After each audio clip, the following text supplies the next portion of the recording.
So, very good morning, everyone. So, congratulations to those who are selected for UPSC interview. So, I thought it was at 11:30. So I was discussing DAF with the students who were sitting in the cabin. Okay. So, the first thing I would like to start with is what is the expectation of the UPSC board, right? So, what do you think is the expectation of the UPSC board?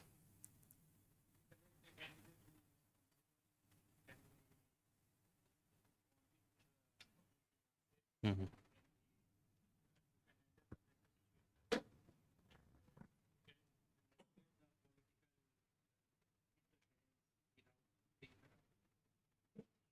Okay, very good.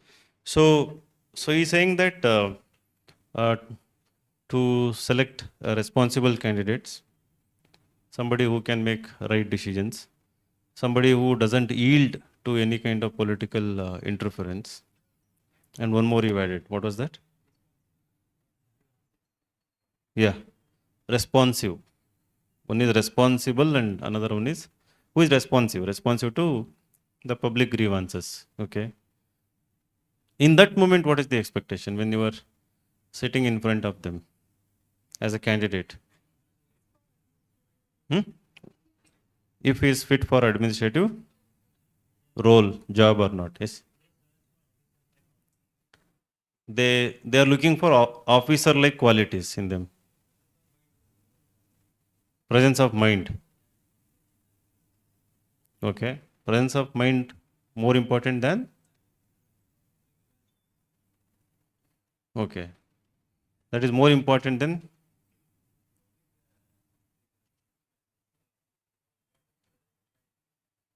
Okay. Then clarity of thought. Good.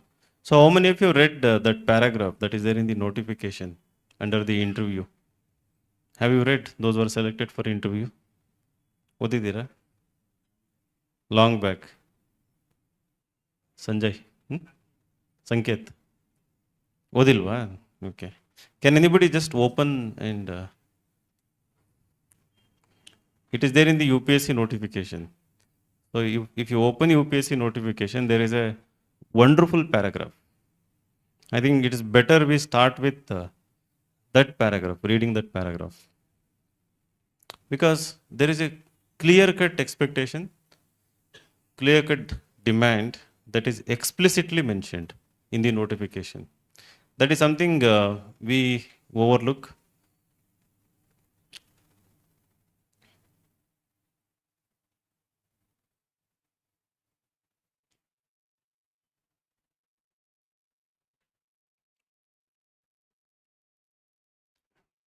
Did anyone get it? That is there in the PDF, notification PDF. Yes? Can you give me? I'll just read that paragraph.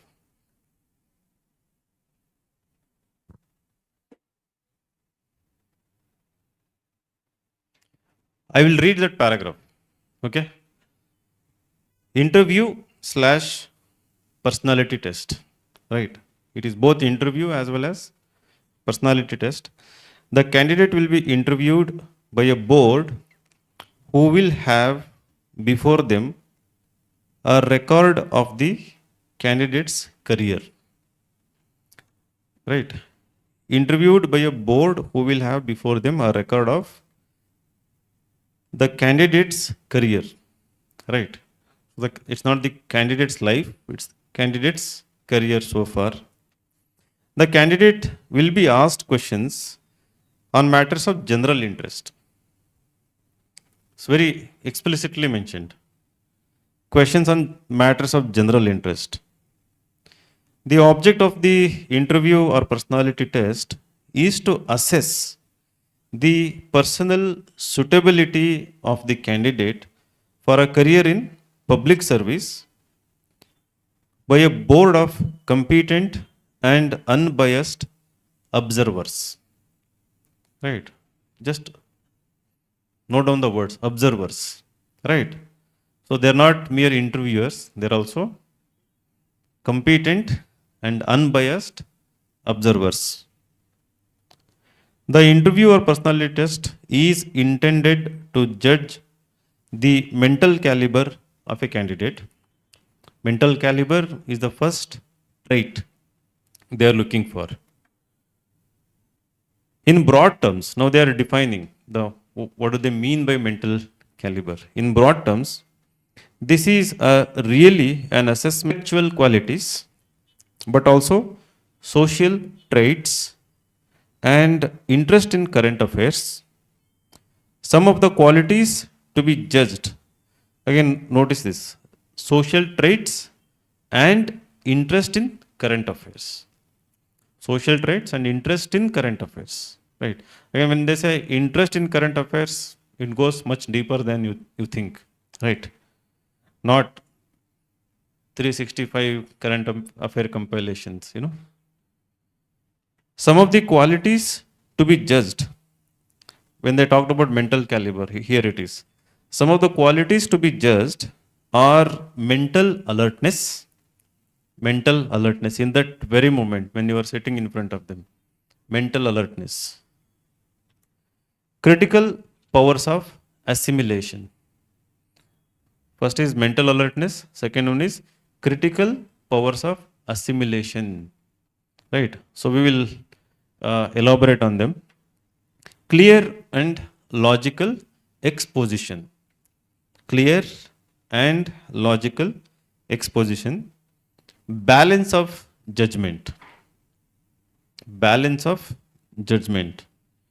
Variety and depth of interest. Variety and depth of interest. Interest in whatever you have shown in your DAF, right?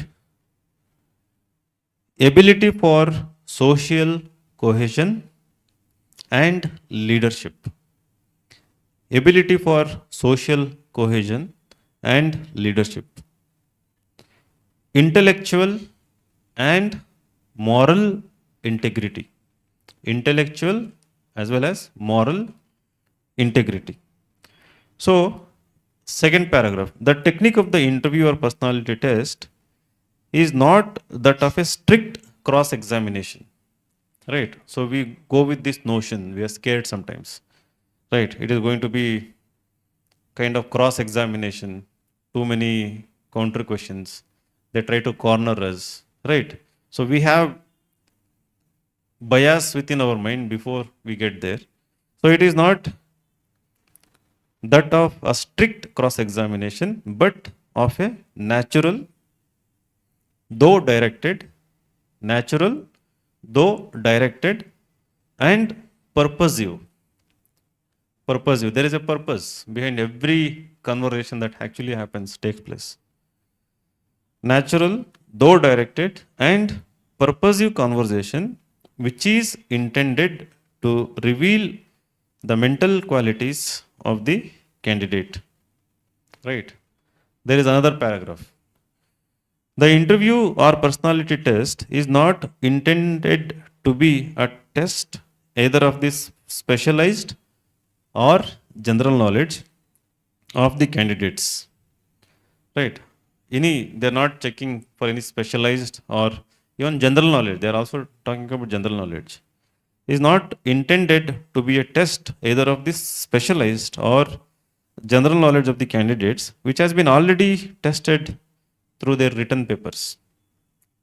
Candidates are expected to have taken an intelligent interest. You are expected to have taken an intelligent interest not only in their special subjects of academic study, but also in the events which are happening around them, both within and outside their own state or country, as well as in modern currents of thought.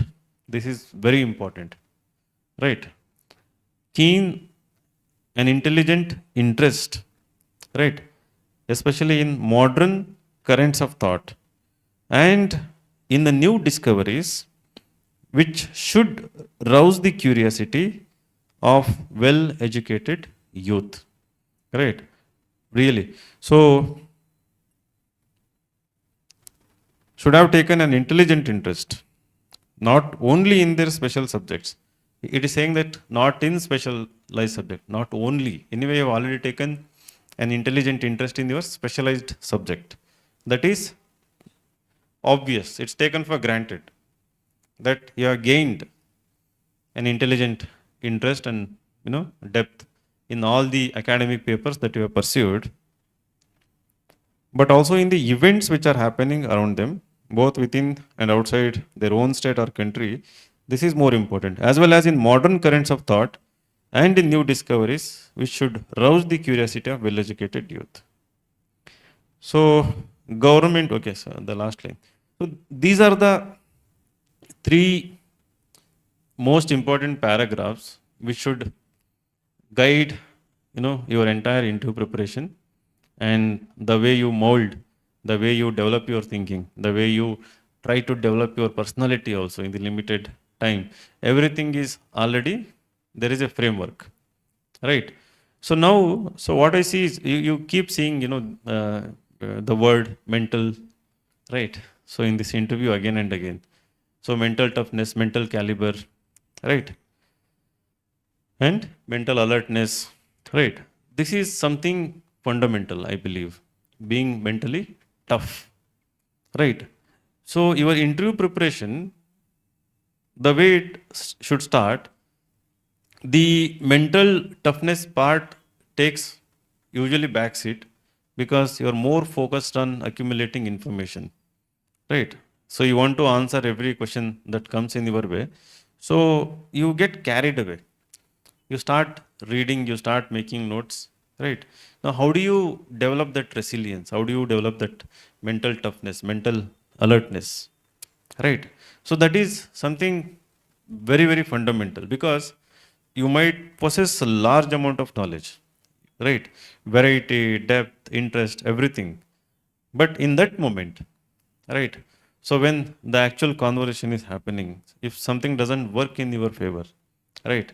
Or sometimes, so I was discussing, your own ones, your own answer might you know trigger some kind of reaction from the board, which is unexpected, right? So then your confidence might get affected, right?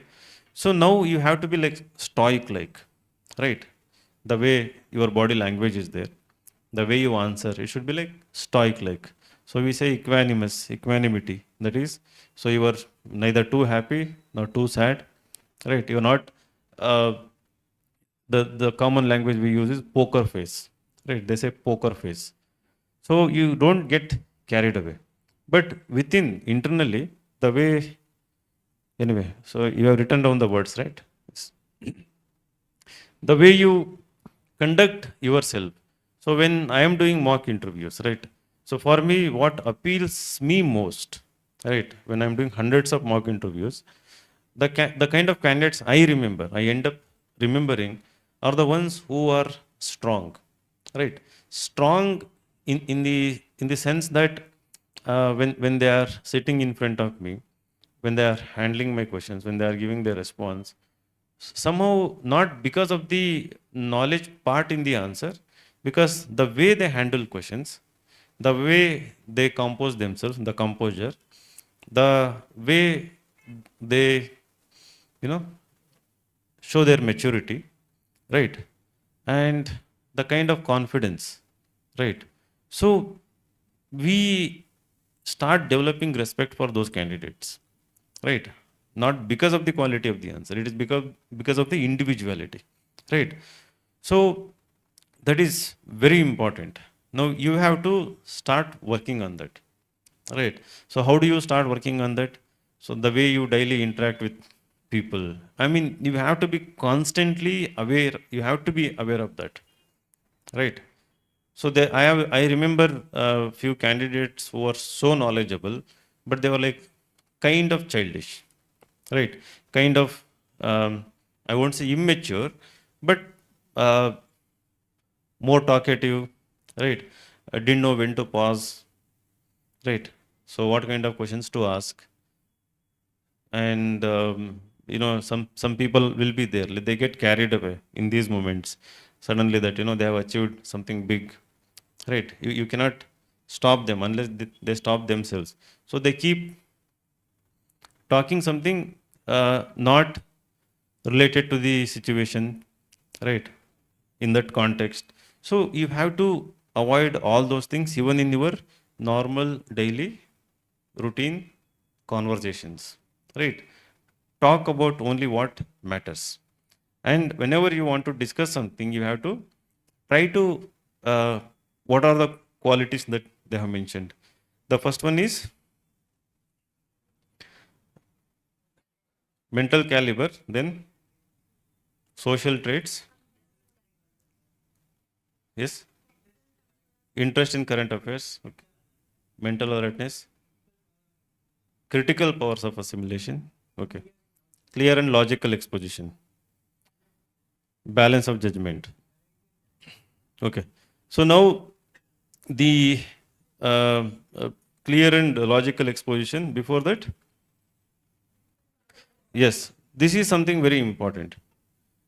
Now you are in the board, right? So five highly educated, highly experienced individuals. First thing is that when you are getting inside, because this is reality now, right? It is not hypothetical. You are going there, you're going to sit in front of them, right? You should not go with any kind of bias, right? Some people will tell you study about each and every member, their background. Don't do that, right? Even if you do that, don't develop any kind of bias, right? Sometimes it may happen that the four members who are sitting there, one of them you might have already met, you might have already seen them in some fora, right? Some TV debates or some literary fest. Somewhere you might have seen them, right?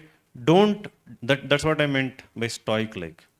Stoic is not just not expressing your emotions, it is also behaving in such a way that not getting carried away within also, right?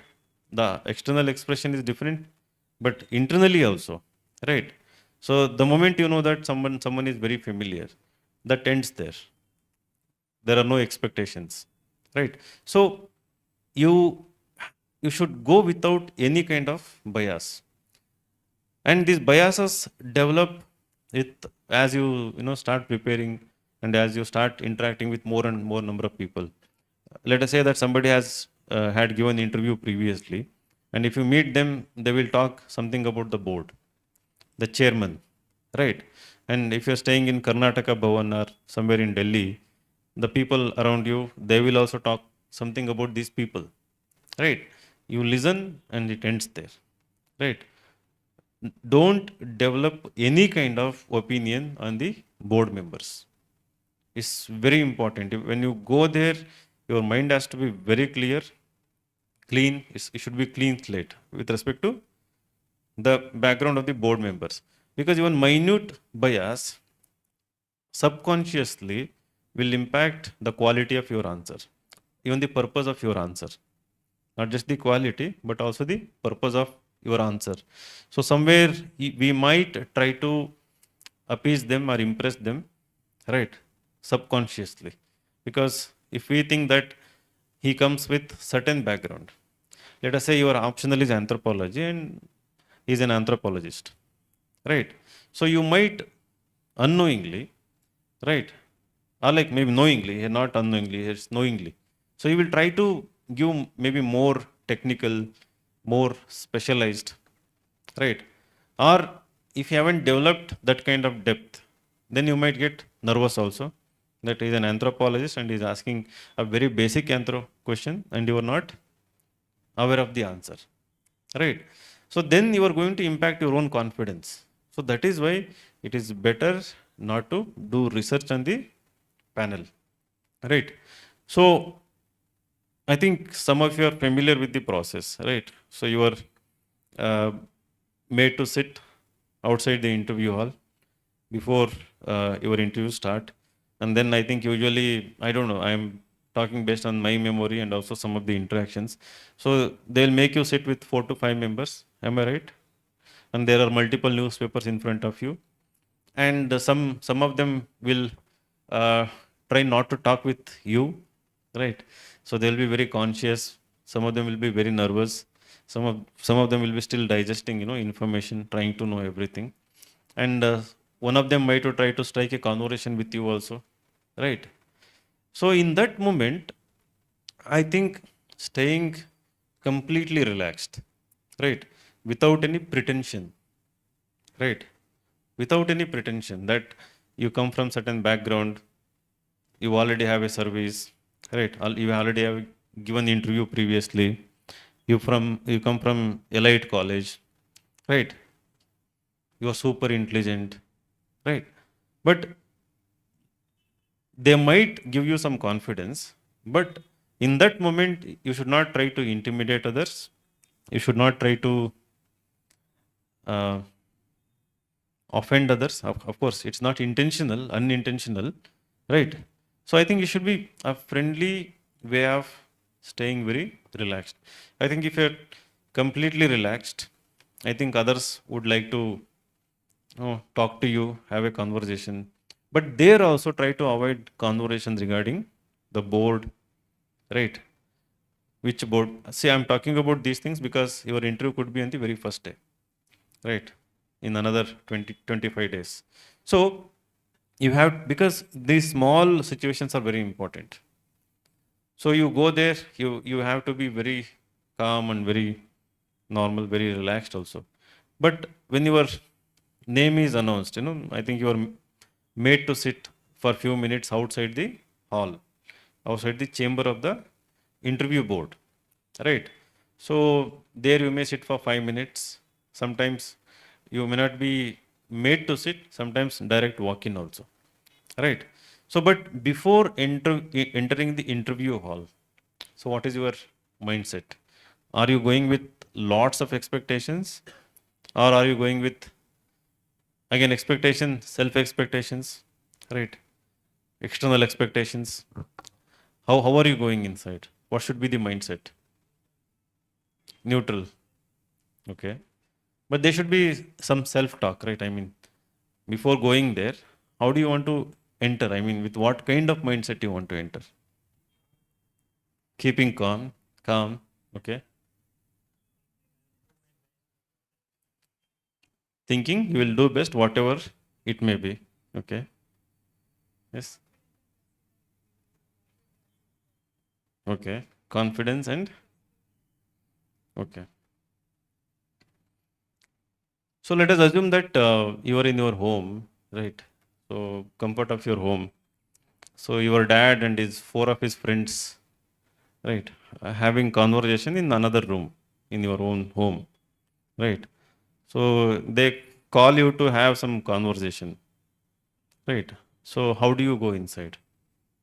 With what kind of mindset you go? Hmm? Nothing. Hmm? What to do, what to speak? No, they called you. Just go actually, right? Maybe curious why did they call you? There may be little bit curiosity, and what is the purpose of why did they call you inside? So you go there. I don't think you'll be nervous unless you have done something severely wrong thing, right? If you're clean, honest, haven't done anything wrong, you're being yourself. So you just go, you'll sit, and maybe normal conversation, right? But suddenly in this UPSC interview, right? So again, you cannot just like barge in, like you do when your father is inside, right? So there are certain expectations, there are certain formalities to be done, right? But when you go inside, before, just in that moment when you're sitting outside, you are made to sit, before entering the hall, I think the kind of mindset should be, so what I had done, right? So I was working as a panchayat development officer at that time. So after many failed attempts, you had lots of expectations, right? Wanted to really do well. But 1 week before I had given a mock and it went really bad, And the same day I requested for another mark and it went really well. Two extremes. One bad means like totally bad. It stopped at off, they were not interested in asking questions anymore. And after 2 hours, it went so well. One of them told you are going to score highest marks in the interview that year, and I scored second highest that year, right? So within the span of 2 hours. So in that moment, I had decided. So absolutely, you know, it is just the mind, playing tricks. So there is nothing to lose in this world, right? You have to be yourself. When we say you have to be yourself, again, I should be aware of who I am, right? So what are my good qualities, right? When we say be yourself, in the sense that be aware of all the good qualities you have developed, right? All the good things you have done so far, and also all the vision that you have developed for yourself, for the future, for the country, right? So now this is one of the means. This is one of the means to achieve that. So in that moment, when you want to go, all your mindset, all your expectation is to have deep intellectual conversation with the people sitting inside. It is not for the purpose of the job. It is not to have any kind of end result. It is not to get any kind of appreciation from them, right? It is just to have a really good, honest, if possible, deep and intellectual conversation. You have to be brutally honest, right? So you have to go with the mindset that I'm going to be totally honest here, right? So honesty gives you courage. Honesty actually gives you confidence. You just have to tell them no when you really don't know the answer, right? But the way you tell you don't know the answer is also very important. So which we will be working on, during the mock interviews, because you cannot be like very straightforward, right? So there is a subtle way of, there is a more respectful way of saying no, I don't know, I am not aware of. Unfortunately, I haven't heard about this, sir. So this didn't strike to me, right? uh, I didn't come across this. If it is very basic thing, something like that. So there is various vocabulary you can use depending on the nature of the question. So that honesty is very important. And then when you go and sit in front of them, right, it is the most cordial experience you are going to actually have, right? The board is totally conscious, right, that any candidate who walks in, actually they want to make them really comfortable, right? Really have natural but thoroughly directed and purposeful conversation, right? Not any kind of counter questioning, argumentative, debating type of interview. Natural, though directed, purposive, intelligent conversation. This is their minimum expectation. So when we go inside there, already we would have done a very big mistake during the preparation by reading the obvious stuff, right? The By reading and remembering the obvious stuff, we think less, we store more during this phase. So the kind of sources we prepare from, the kind of answers we prepare. Now, when you prepare certain answer for any kind of question, how do you know that this is the expected answer, or the answer which can actually create a natural, a purposeful, right, intelligent conversation? Because your experience, maybe your maturity is limited compared to 150 years of experience that is sitting in front of you, right?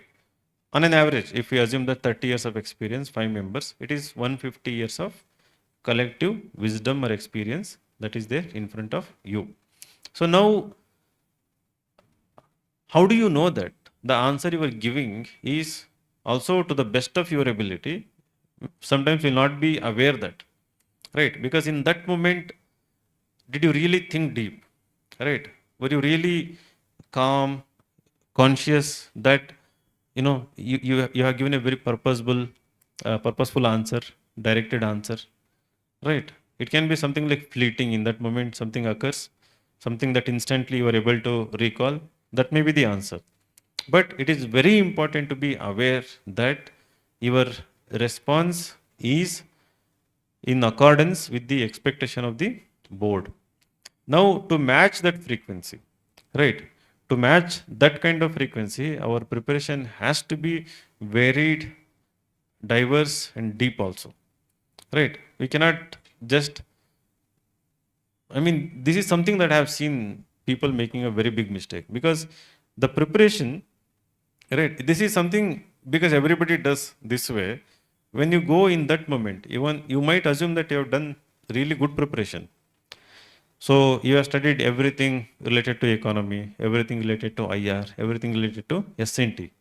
So you have sense of completion that you have covered, everything related to your optional, the basics, right? Modern currents of thought and latest discoveries, remember, applies to every single word that is there in the DAF. Right. This is very important. I'm telling you, modern currents of thought and latest discoveries. It can be your district, something related to geography, culture, optional, all your hobbies, all your achievements. Right. It can be NCC, it can be NSS, it can be football. So there can be modern currents of thought or new discovery in the sports also. Right. When you mention mere meditation, there can be that dimension as well. Right. But we see it from the perspective of maybe only science and technology. Right.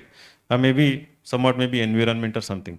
So, but it has to be there across humanities, across all the disciplines. Right. So that preparation I have seen is largely lacking when you are actually preparing. So if I ask like, okay, who won the Nobel Prize in chemistry this year? Those who are giving interview. Hmm? BSc Agri, ala? Yours? Okay. Who won in medical science? Largely biology. Hmm? Okay. So tell me any three modern currents of thought in the discipline of agriculture.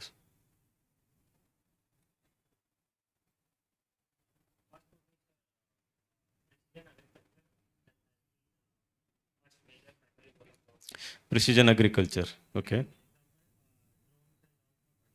Hmm.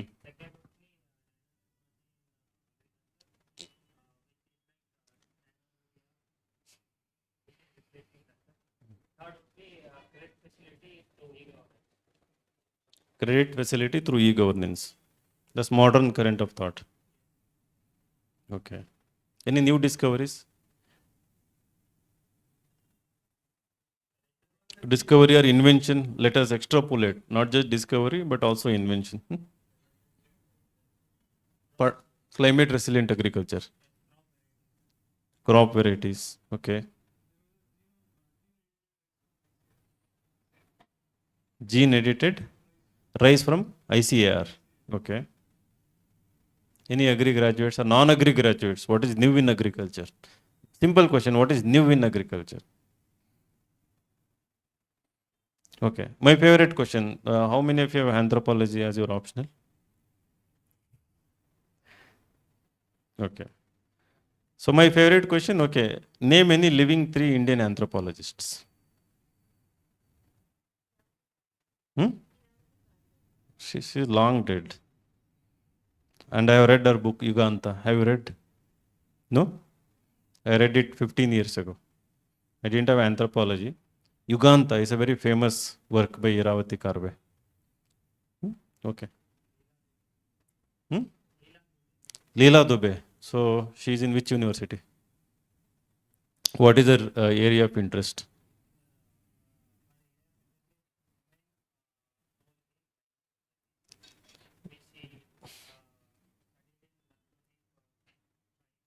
Women role in tribal societies. Okay. So she studied in Lakshadweep. Okay.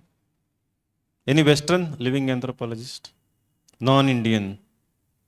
It can be Chinese, Japanese, Indonesian, Iranian, Russian, American. You cannot say Jane Goodall now, right?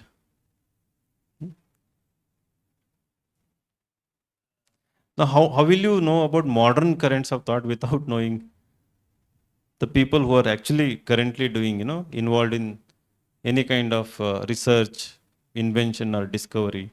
Mostly discovery, maybe, right?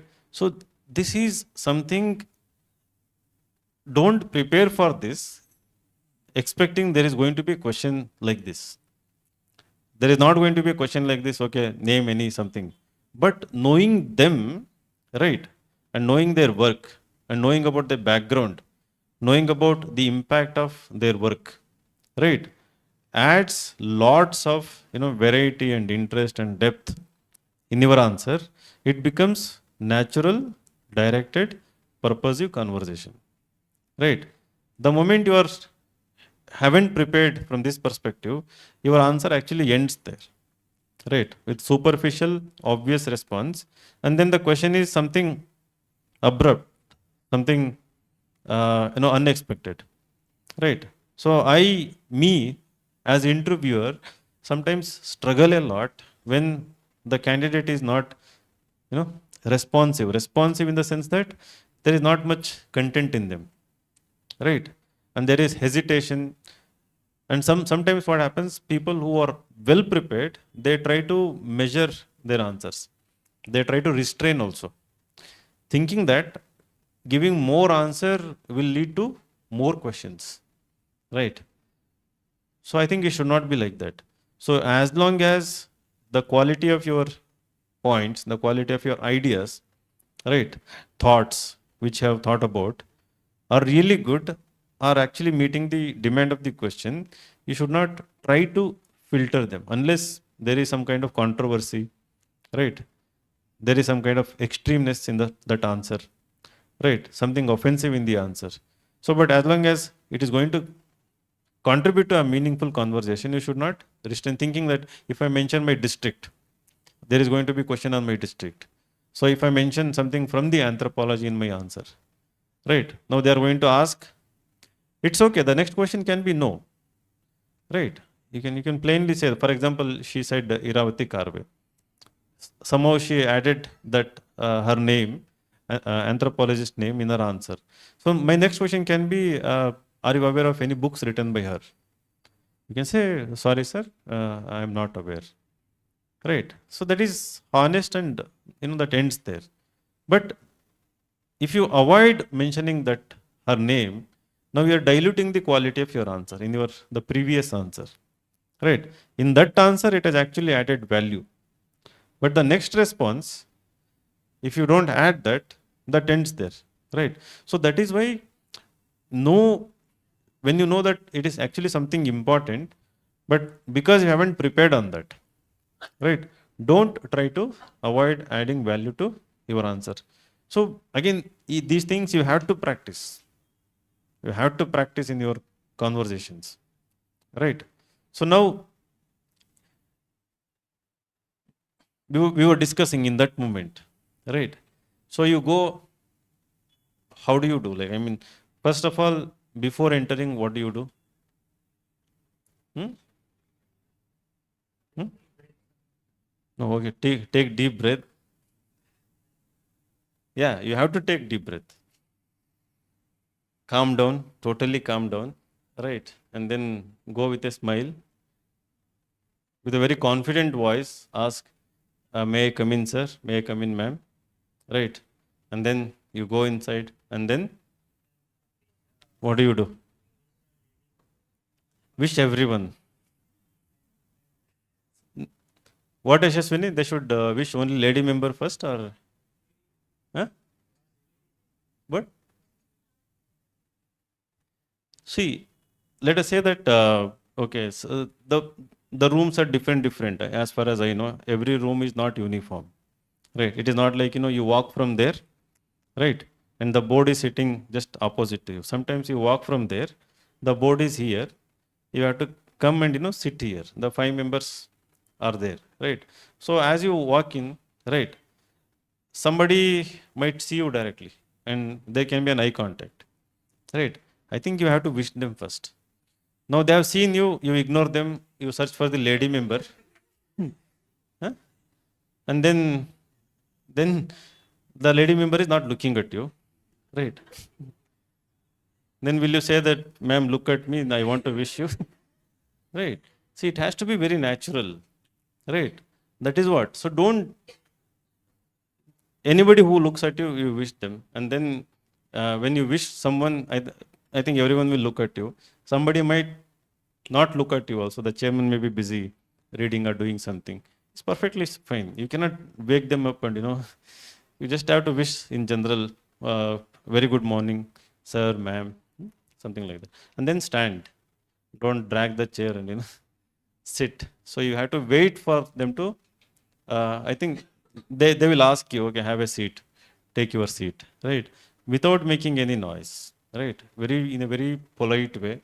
You have to, again, it has to be the way you do it, it should not be kind of show off also, show off of your humility, right? Sometimes people to show that they're humble also, they are very respectful also. It should be very subtle, very organic, right? You confidently, without any fuss, without any noise, you, sometimes the chair is kept such a way that you can actually sit without dragging it back, pulling it back. So you sit straight, right? The spine is straight, chest is up, right? And then smiley face, right? So usually the chairman, starts with some question. Most of the times, the first question is ice-breaking kind of question, right? Where you come from, right? And okay, you studied in this institution, and you have this interesting hobby, right? Sometimes, can you talk about yourself? Can you introduce yourself? It can be anything. So now, from there, it actually starts. It has started from how you entered, how you walked in, right? Someone is observing. Someone is observing from the very moment you asked permission to enter, the way you have walked, the way you are sitting. Don't think that nobody is observing, right? Because it is explicitly mentioned in the notification also, and the very purpose is that also, right? Because sometimes what happens, uh, in this process of preparation, the one who is very arrogant might have tried to become humble also in this. But the traits of arrogance, the traces of arrogance can be seen, in some or the other way, in some minor situations in the board, right? So he may try to be very humble, right? But somewhere in some part of the interview, whether it can be verbal, non-verbal, it will be, the trace will be visible. They are very observant, they are highly experienced. So we should know that, right? So someone is observing, but that should not make us nervous, that should not intimidate us, that should not make us too conscious also, right? Because you have to internalize the fact that that is the purpose, right? You are being observed, you are being constantly evaluated, you are constantly assessed every minute, every moment of that your presence that is there. So you have to internalize that, but that should not lead to our own pretension, right? Faking in any way. You have to be yourself. So I, when I got 210 marks, okay, that time 214 was the highest, 210 I think was the second highest. So thoroughly rural background, right? No, not much any urban experience, not sophistication, and I remember interactions in Karnataka Bhavan, right? There were these people from RV College, people from NITs, people from Christ, Saint Joseph's. They were all like, right, intimidating in a way that their English was so polished, right, so fluent, and was my English was very good in terms of written English, but spoken English we didn't have that much of practice experience. So it was broken. Sometimes I was struggling to find an English word, right, to explain something. So these were all there. So they were all like, you have to improve, right? And sometimes, if not explicitly told, so we could see in some conversations, right, how they would ignore, right? In conversations, sometimes what happens when they think that you are not contributing much, right? They tend to sideline you, ignore you because they are very intelligent, they are very. So these were there, but I was internally very confident because I had strong knowledge base. I had taken literally 50 EPW editions there, right? I remember the back, I had taken EPW magazines and Frontline. So I had taken, nobody had brought them. And I would read EPW articles, I would read Frontline. So something like this. But I also had taken magazines like Caravan and then Seminar. I think you people haven't heard about these magazines. Seminar, Caravan, no? They're left-leaning magazines. At that time, it was left-leaning peak, 2010, 11. So uh, what I did was I totally relied on the feedback I had got in the mock interview, that you are going to score a very good marks in the interview. But what I totally relied on, my own preparation, the kind of experience I had throughout my life. Lots of extracurriculars, lots of extracurricular in terms of sports and other stuff. And there was this internal confidence, right, to tell something new in a conversation, right, rather than telling the obvious because of the sources that I had prepared and I had. That was the hobby. Like, I had mentioned reading magazines as I had mentioned as the hobby, right? And so during the interview, when it was happening, the board was not expecting a sophisticated English, right?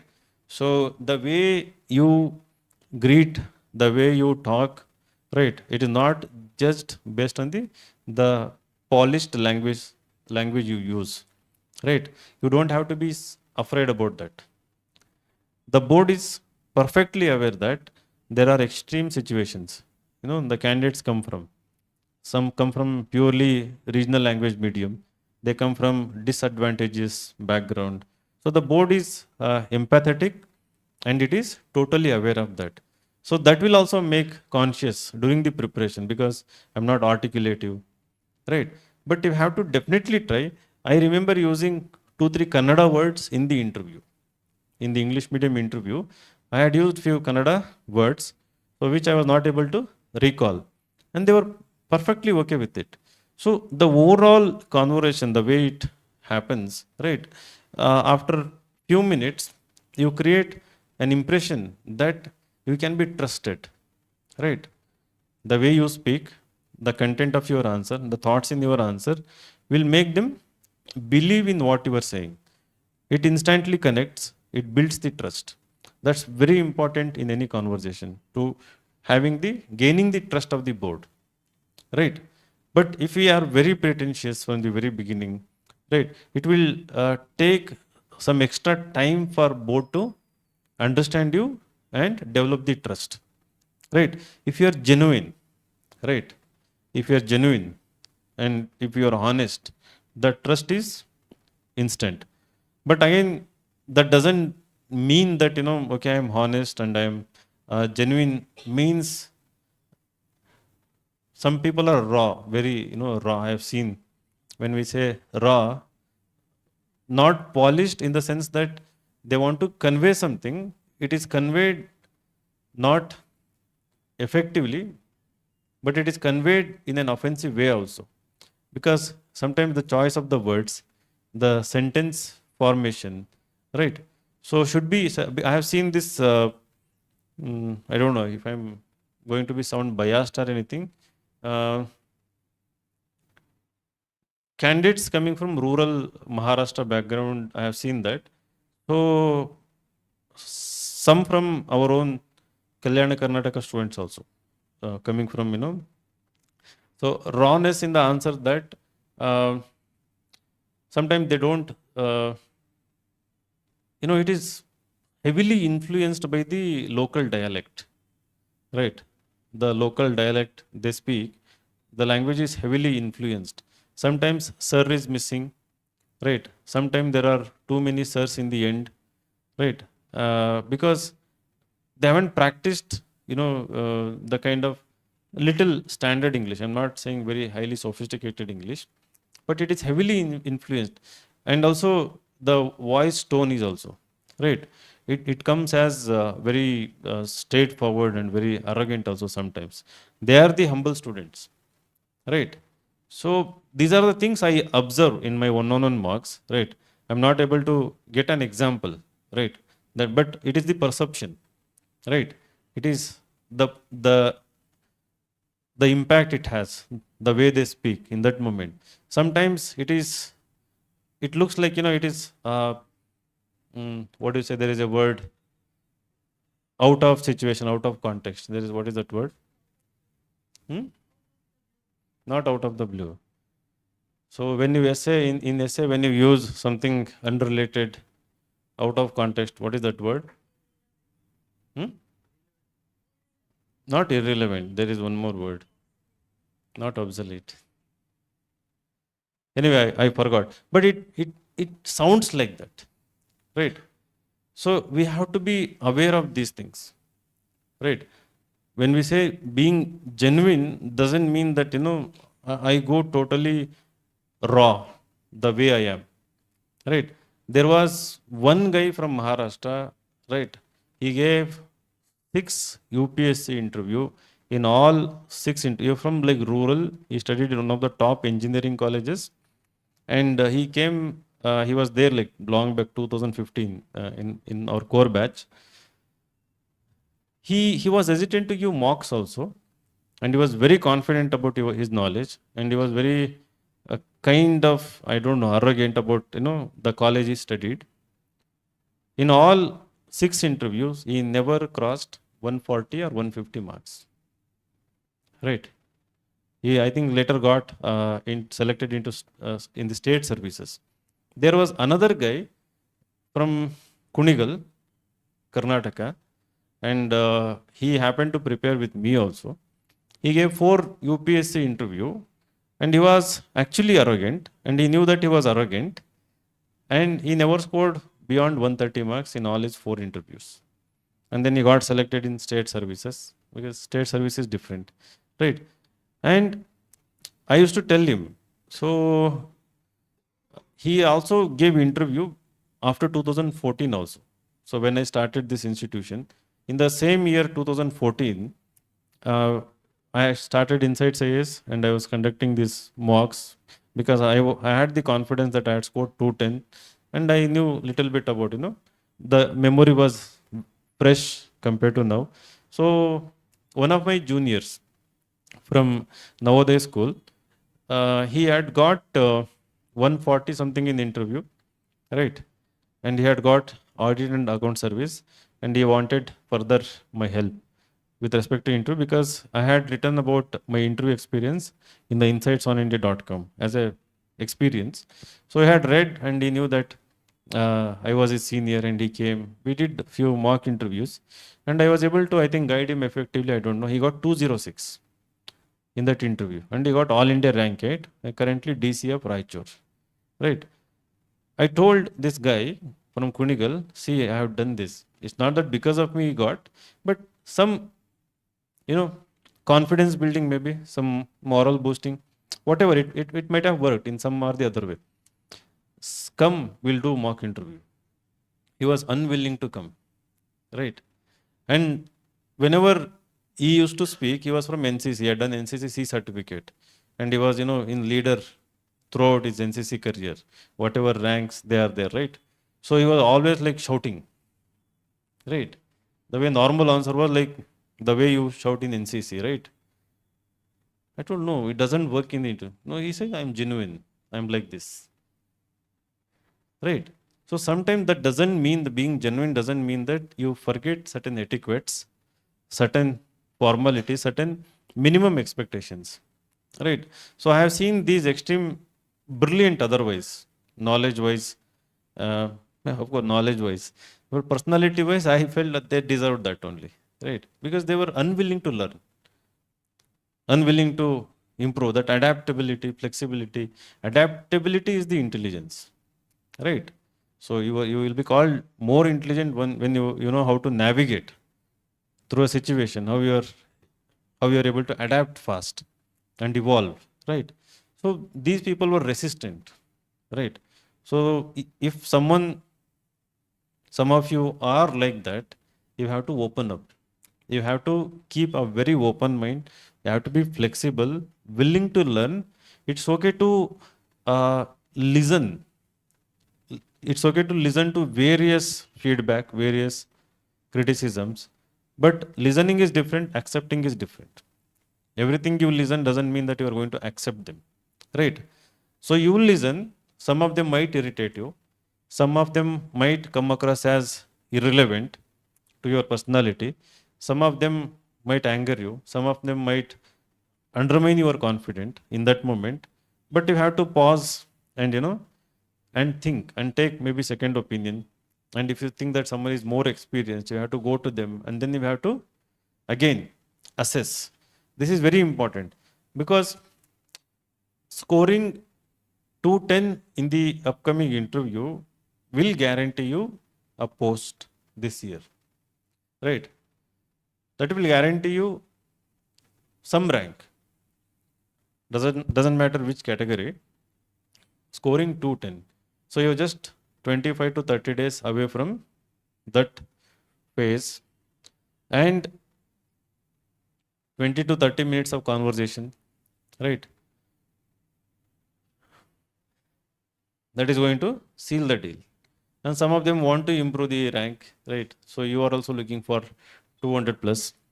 Some of them have given interview previously, scored low, maybe clueless. We can find out what is the reason. And then you have to improve. So the entire journey, from now to your interview can be in March, April also, we don't know. But just be prepared for the worst case scenario that your interview is going to be on the first day. That is how you have to assume, and then you have to strategize and prepare accordingly for the examination. Now that critical power of assimilation, the way you listen question, the way you understand the demand of the question is very important. Because only after understanding the demand and also the intention and also the expectation of the question, right? Because the question is not out of the blue sometimes. Not sometimes, most of the times. It is not out of the blue unless your answers are uh, you know, not inspiring, right? When your answers are not inspiring, they are like vague, superficial, the questions become what you say random, right? But when uh, otherwise the board has seen your DAP before you walk in, right? When the candidate sitting inside is has walked out, right? And sometimes what happens, he walks out in front of you, he or she. So the the individual who is walking out maybe is smiling or maybe hmm, sad, serious also. So were you were you outing? Were you waiting outside when the? So did you see the candidate who was walking out? Why? After he left?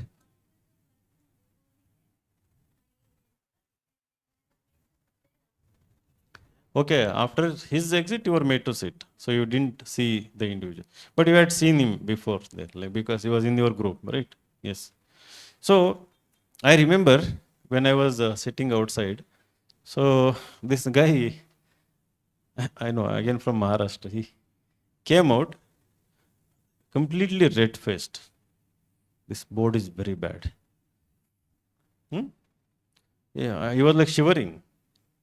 And I was about to walk in, and he comes out, and he tells that it went really bad. The board is very bad, and he was like, red is all full. The face is all red, and he was like shivering. So anyway, I went with a smiling face. I went with confidence because I had mentally prepared. Right. that didn't affect me, because as I told you, being honest, right, being myself was the key, and also I have nothing to lose. In the worst case scenario, I have PDO, Panchayat Development Officer job. So from there, I will see how to rise in the future, something like that. So another thing is that what is more important, doesn't matter what is the situation currently you are going through, what is the circumstances you are facing. You have to be, again, I will use the word brutally, ruthlessly ambitious. You have to be ambitious, right? You have to be ruthlessly ambitious within, right? The reason is that, again, when you are ambitious, doesn't mean that you're overconfident or you are complacent, right? Ambitious means, okay, this is one of the situations in my life. If this doesn't work, I'll create another opportunity for myself. If that doesn't work, I'll create another opportunity, right? You have to develop this kind of ambition. Again, that ambition develops only when you have acquired certain traits or skills, or even the knowledge also, right? So without that, you cannot be, it is otherwise, it is empty, right? Hollow. So after clearing mains, right, after reading so many things, right, you have to be, as I call, ruthlessly ambitious. So when you go there, that will actually give you lots of confidence, right? I had developed that in that week span. I was anyway ambitious, so I've spoken about it lots of time while preparing daydreaming. Everyone daydreams, I know, right? You daydream about becoming, right? 10 years I'll work as IAS and then I will quit. I'll contest election. I'll become prime minister. Huh? 10 years I'll work. I'll quit. I'll become entrepreneur, right? 10 years I'll work. I'll make huge money, and then no, nobody dreams like that, as far as I know. Right. Some dreams are there. Right. Maybe you want to work at world level, some in world level institution, organization, or maybe you want to work in PMO. Right. So, or maybe as an IFS officer, you might have certain dreams also. Right. So, they are there. You have to believe in them. Right. You have to believe in them very strongly. So, that also is the source of confidence. So doesn't matter the guy who is walking out, the people who are sitting along with you, doesn't matter what is their nature, what is their reaction. You are totally cool, confident, and relaxed. So I used to use be cool, be calm, be curious, even when in the interview, right? Being curious is very important, and confident. These 4C are very important. So cool, calm are same. Calm, curious, and confident. Another C, consistent. Right. These 4Cs are very important. So consistency, there is very clearly they have written moral and intellectual integrity. Right. Consistency in our answers. Right. So you have given one opinion in the beginning. Right. In some other question, in some other discipline, right, there is, you have to give an answer, right, that should not contradict the opinion. Somewhere it is related, right? But we should be aware about what answers we have given in the beginning.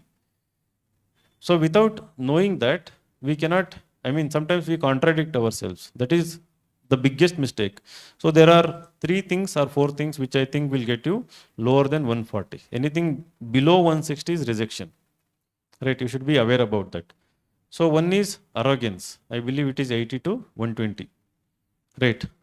Arrogance, any kind of arrogance. Sometimes they intentionally say wrong things, right? Just to see your response. Sometimes you will try to correct them instantly, right? Correct in such a way that it is not respectful, right? Sometimes you make it a debate. I am right, you are wrong, right? You are confident, you have read it, you have heard about it, and you know that for sure it is right, right? But you want to correct them, you want to counter them, you want to debate with them. Should never happen, right? You should know you should know which battle to choose, when to pause, when to stop, right? Just because you know everything doesn't mean that you go on, right? So trying to correct or debate in the, So that should never happen. So arrogance in some or the other form, as I said earlier also, will be there. That is sure shot, lower marks. That is the most hated quality. Second one is the dishonesty. Right? Any kind of dishonesty. Again, having inconsistency in your answer is also dishonesty. Inconsistency between your answer and what you have shown in the DAF. Right? So DAF, you have created lots of, I'll come to the DAF. So we'll discuss the hobbies and interest. So this is very important what I'm discussing. So inconsistency between what you have mentioned in the DAF and the kind of answers you are giving. Right? So you have written all the achievements, all big extracurricular activities, but your answers do not match with them. Right? Sometimes there may be dishonesty also. You have written to fill the gap. 4 or 5 years you haven't worked. Right? Now we have mentioned teaching, working in a coaching institution, or maybe working in any organization. Right? So you might get caught sometimes. Right? So when you get caught, they are not sadists, they don't catch you and laugh at you. Right? Internally they know it. Right? They don't show any kind of expression. Sometimes they'll make it even more cordial. Right? So that you can be more dishonest. No, this is the tactic they do it. Sometimes I have heard the feedback, the board was very cordial. Right? And they were encouraging. But even then I ended up with 150 or 160, sometimes 140 also. Right? So you don't realize, again, sometimes it happens that you haven't realized it also. Right? When you're dishonest, you're not intentionally dishonest. You're dishonest because you're dishonest. Right? It is not intentionally you are dishonest. But you don't realize because you're not aware that you are dishonest sometimes. So these small things happen. That is why I prefer doing multiple one-on-one marks. Right? Only one mark might give me 1 or 2 hints about you, but in another mark might reveal some more traits. Right? In another mark. So I prefer doing 4 to 5 marks one-on-one because I'm in my comfort zone. I'm very straightforward. I'll be very honest with you. Right? So otherwise in board kind of setup, what happens? It is again pretension on the behalf of the board most of the times. Everyone wants to sound intelligent, right? They want to ask very intelligent question. They want to intimidate you. They want to corner you. It doesn't happen the way actual interview happens, right? The actual interview is a conversation. So here it is what they have mentioned, the first line. It is not counter cross examination. So in most of the mock interviews, it becomes cross examination. Right? The YouTube clips you have seen, right? The guy wants to sound very intelligent, very strict, right? And he has those cross-examination kind of question. No, it is not like that. So, second one is the dishonest. The third one is underconfidence, right? Lack of confidence. So you become the nervousness. Right. So in the beginning, it is understandable. First 5 minutes, first 10 minutes also, they understand, you are taking time to settle in. Right. So they are again empathetic. They'll be with you. But if you are underconfident throughout the interview, right? One, the quality of answers would have suffered totally. Right.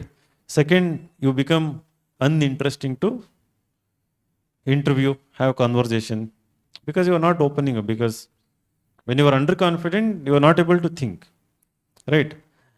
And third, when you are underconfident, you think emotionally, not rationally, right? The reasoning suffers. So all this combined together, what happens? Your interview will become very lame, and it will be visible, right? Perceptible, the underconfidence. So that will result not in the lowest range, maybe around 150, 160, but they know that the candidate is genuine, the candidate is honest, good guy, good girl, but not confident. So they are imagining IAS, IPS kind of roles. So that also will result in lower marks. But somehow you have maintained, you are humble, confident. The combination of being humble and confident is tricky, right? So confidence should not be seen as arrogance, right? Being humble should not be seen as submissiveness also, right? You have to be confident, you have to be humble at the same time. So it depends on the kind of words we use, right? The body language we have, right? Combined together, it will make. So sometimes you are somehow showing these qualities, but answers are just what everyone is giving, right? What everyone knows. There is nothing new, just average answers, right? Then that will result in 160 to 170 marks, right? So 170 to 180 is something they want to select you. Some of the posts, right? The middle range posts, IRS, railway services, audit and account services, right? Mostly desk jobs, maybe. So one or two answers you have done well. Maybe you have developed few opinions also, right? But again, it is not deeply engaging, right? There were no wow moments. It didn't, occur to them. Not occur to them. It didn't. They didn't feel like they can really have a deep and long conversation with you on variety of issues. You may be good with one or two things. Maybe hobby is good, or in other areas. So okay, 180 plus something. But to get 190 plus or 200 plus or even 210 plus, Akshay Simha, our OGP student, he was in 2019 OGP. So he was from ISER, right? ISER Pune, I think, had done integrated MSc in biological sciences. And his optional was Kannada literature. And his first preference was Indian Foreign Service. And he came from a background where his grandfather was, I think, was a writer, Kannada author, right? And he had deep interest in Kannada literature, but at the same time, he had developed really deeper interest across disciplines, right? In general, not just the current affairs, like in philosophy, in science and technology, in his own field, biology. So, so when I was doing mock interviews, so I was saying like 190 to 200 in the beginning, right? And the highest I gave because I had done some 7 marks. So you might get, like 201 or 206, something like that. So 201, as far as I remember. And he scored 215 that year. In the actual interview, he scored 215 in that interview. So looking back, what I observed was his ability to engage, right? And when he was giving answer, he was thoroughly himself, thoroughly immersed, in what he wanted to say. And the answers were like thoughtful, and that the thoughtfulness was evident when you were observing him, right? It was evident that it is in that moment he was actually thinking, organizing his thoughts, and coming up with answers. Sometimes before the answer, sometimes during the answer, right? The way you take pause to, construct your answer, organize your thoughts. Sometimes in the middle of the answer, you pause, right? And then you come up with another point. And sometimes middle of the answer, you correct yourself, right? And then you come with an answer. So you were yourself. It was not pretentious, it was not like I'm giving a very, what do you say, very structured mechanical kind of answer, like which comes across as prepared answer, right? So you might have thought about that before, but in that moment you are further improvising your ideas, right? You are not merely repeating.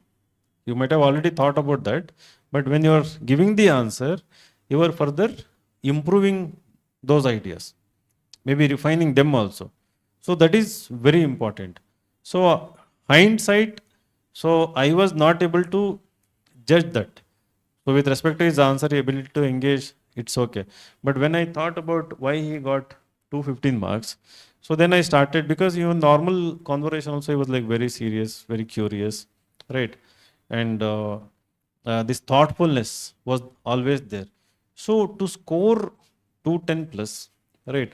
That thoughtfulness and being yourself without, becoming conscious about, what others are observing, because his hand movements were also there. It was not like, he was sitting like mechanically like a robot and giving answer. I remember his hand movement sometimes used to be aggressive. I told him to minimize it. But even then it was there. Like if you want to suddenly think about something and go deep, so it would become inevitable. He would use hand movements. So I felt okay because it was natural, right? So there are people who use lots of hand gestures when they're struggling, right? Some people use when they are really thoughtful also, right? Because the quality of the answers will determine the our perception, our assessment, not the body language. But if the points are deep, really thoughtful, so we ignore the body language, because my mind is listening. I'm not synthesizing, what uh, processing, and then I am trying to create my own opinion about you, about your answer, and also my next question, right? And also at the same time, I'm appreciating also internally. So there is a lots of processing is happening. So that is not affected by the body language. If the quality and depth of your thought is really good, so that is why I keep saying, emphasizing on that part, because ultimately that will that is the deciding factor, right? So small mistakes, minor mistakes will be finally excused. It is not that they're consciously going to excuse, they won't even notice, I believe, right? So you will slowly, in the process of interview, by the time it is going to end, you will be one among them, right? They develop that kind of feeling that you are now one among them, right? They develop respect for you. In the beginning it is the trust, first few minutes. So as it progresses, in the end it is the respect. So sometimes they're vocal about it, right? They will appreciate, right? And there are totally contrary things also have happened, right? You have been arrogant, dishonest, and then also they have appreciated. There was one famous member, I don't want to name him, he is not there anyway, don't worry. He would always appreciate candidates, right? And the candidates would be like, he appreciated. First year they were all very happy, second year somewhat happy, third year they came to know that he butchers like that, smiling assassin, right? They started naming him smiling assassin, because he would smile, he would applaud, and he would laud, right? And then he will say good things, and then the marks will be 150, 160, something like that. So but uh, don't worry about that, right? But if it is genuine, you will also know that the conversation has been genuine. I had that moment. So when I came out, I was like ecstatic, like very, very happy, because in the end, the chairman at that time was IMG Khan, so the one who interviewed me. The last 2 3 questions were regarding police reforms. So it went on and went on. Whatever I had read, whatever I had thought about it, and I had written blog post also. So in my blog, so I was able to give lots of answers. And uh, in the end, he said that so tomorrow when you are becoming an IPS officer, so whatever reforms you just talked about, you know, so you can implement, maybe you can implement or something like that. So he talked about, and he was very genuine guy. From the beginning, you can see that.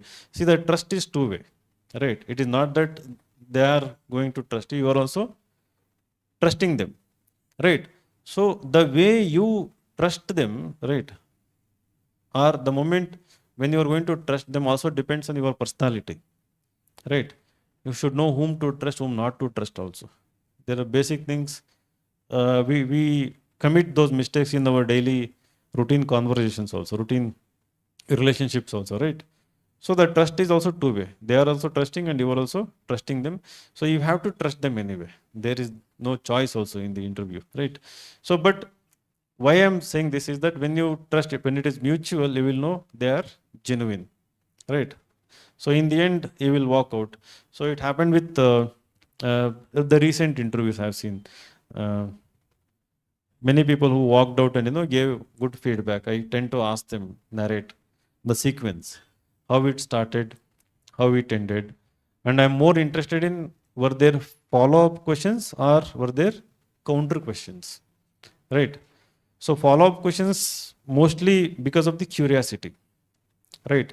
So they are more and more curious, and then they more and more want to know what is the depth, right? Your ability to think analytically or critically, right? Through these curious follow-up questions, they will be knowing it. So if that kind of open-ended analytical questions are more in your transcript, it means it has really gone well. So that is one parameter I see, that 190 plus is something that is guaranteed. If the questions were random, more factual, somewhere around 160 to 170, little mix, right? But not many opinion based questions, right? Again, depends on your answer also. There may be lots of opinion based questions, but how you answered also matters. And last session I discussed about 4 levels of questions. Those who haven't watched, right?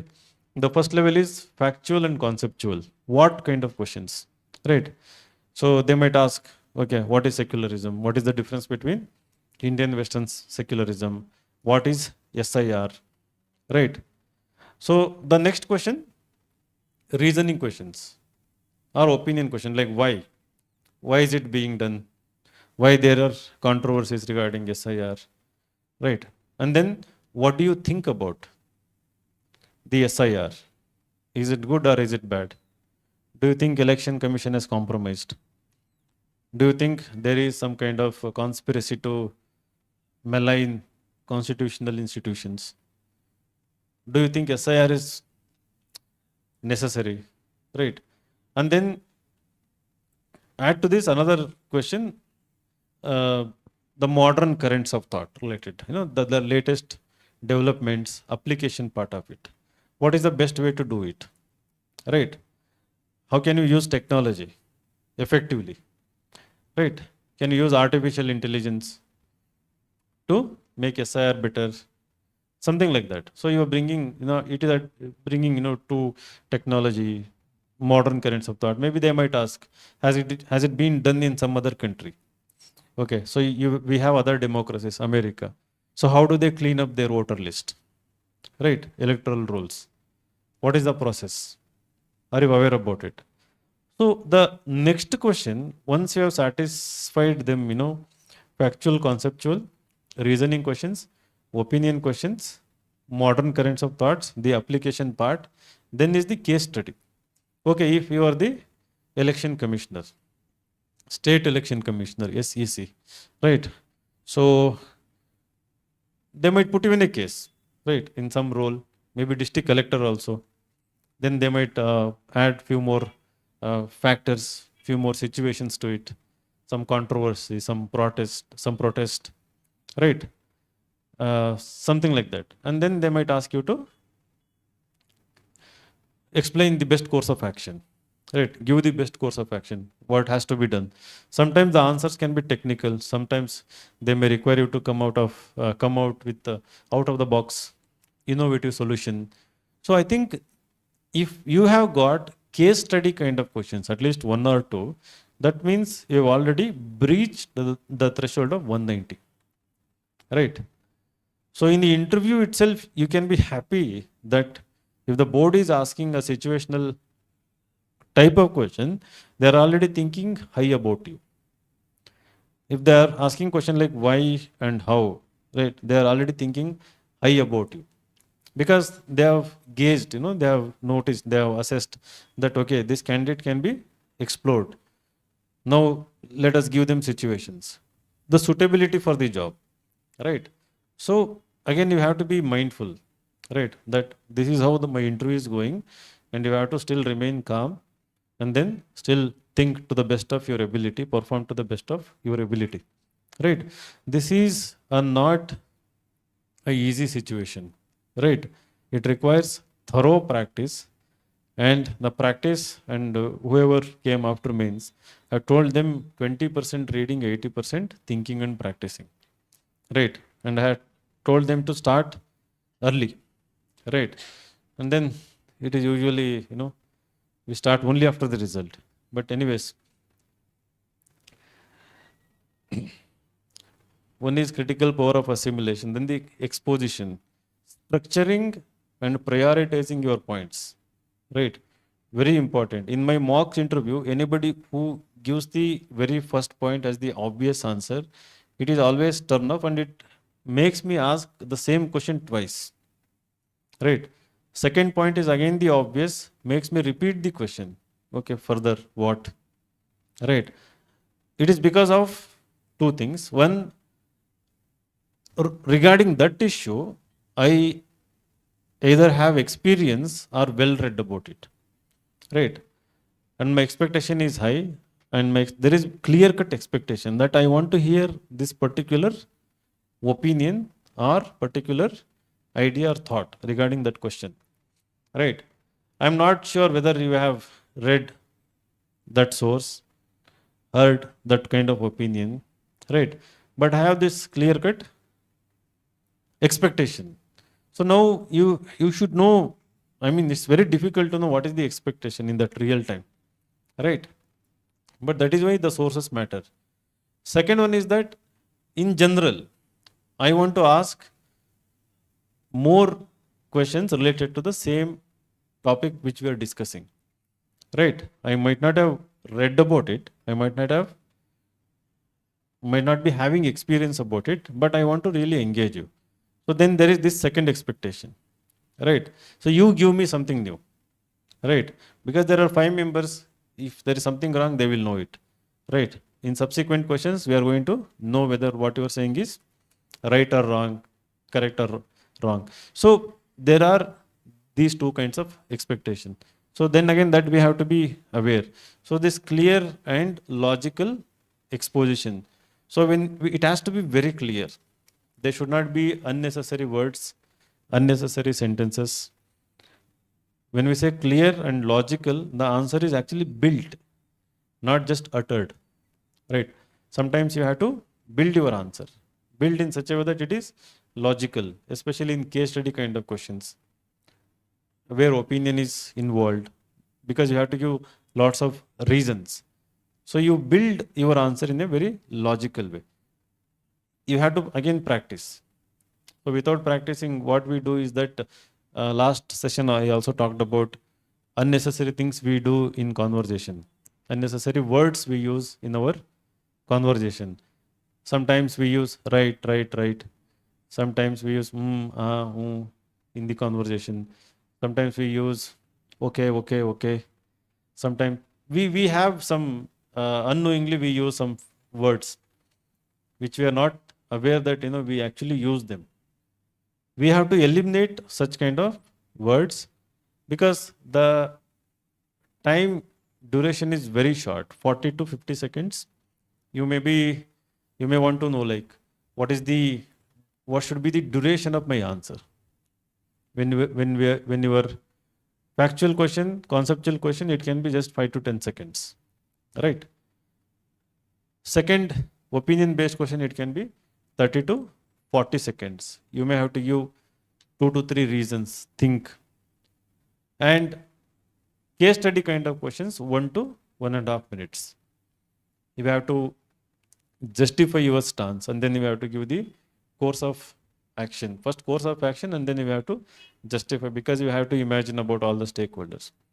Now, to give a new perspective in any answer, how do you think about it? How do you give many dimensions? Is there a technique? Is there a formula to come up with a new perspective about any issue?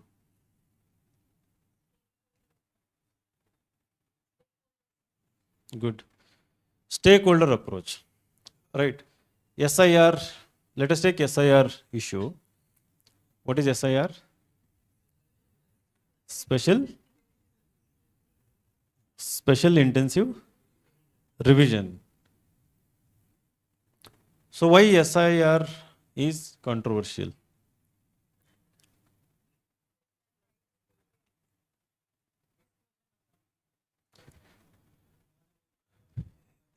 Exclusion of some people, okay. Transparency is lacking.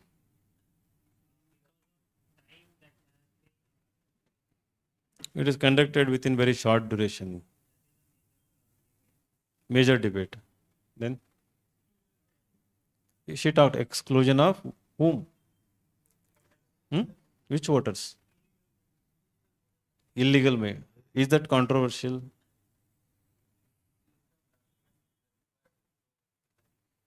List of documents required to prove citizenship. Then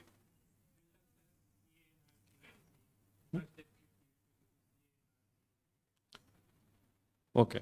Trust deficit created because of Citizenship Amendment Act and okay NRC. She said lack of transparency. The post deliberations or post deliberation or post revision. Post deliberations, EC was opaque. Lack of appealing. So when you are generating these points, how are you generating these points?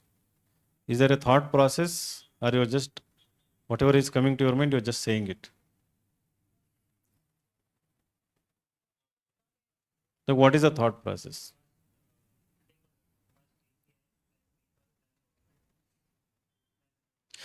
So there are two ways. One is stakeholder approach. Another one is the thematic approach. So when we say themes, it's about, let us say, democracy is a theme. Inclusivity is a theme. What are the other themes you can think in the SIR? Polarization, I mean, divisiveness, it can be negative also, but there are broadly themes. And alienation and the constitution can also be a theme, right? Another one is the stakeholder, election commission, then there are opposition parties, then there is civil society, then there are, against within civil society, we get NGOs and all, general population, and then judiciary, right? The Supreme Court, high courts, how they have dealt with them, and then various state governments, irrespective of the parties, and the parliament, right? And the executive in general. So within that, immediately we have to prioritize which is the most significant, right? You want to go with the opposition party opinion first, or you want to go with the election commission, or you want to go with the civil society, or you want to go with the judiciary. So you have to think fast. That is one way. Another one is the thematically, right? So mostly in terms of consequences, in terms of reasoning, justification, right? So you'll be thinking about the opinion part, the stakeholder, the reasoning part, justification, or maybe even the consequences, how it is, okay, SIR, if it is not done correctly, what is the implication?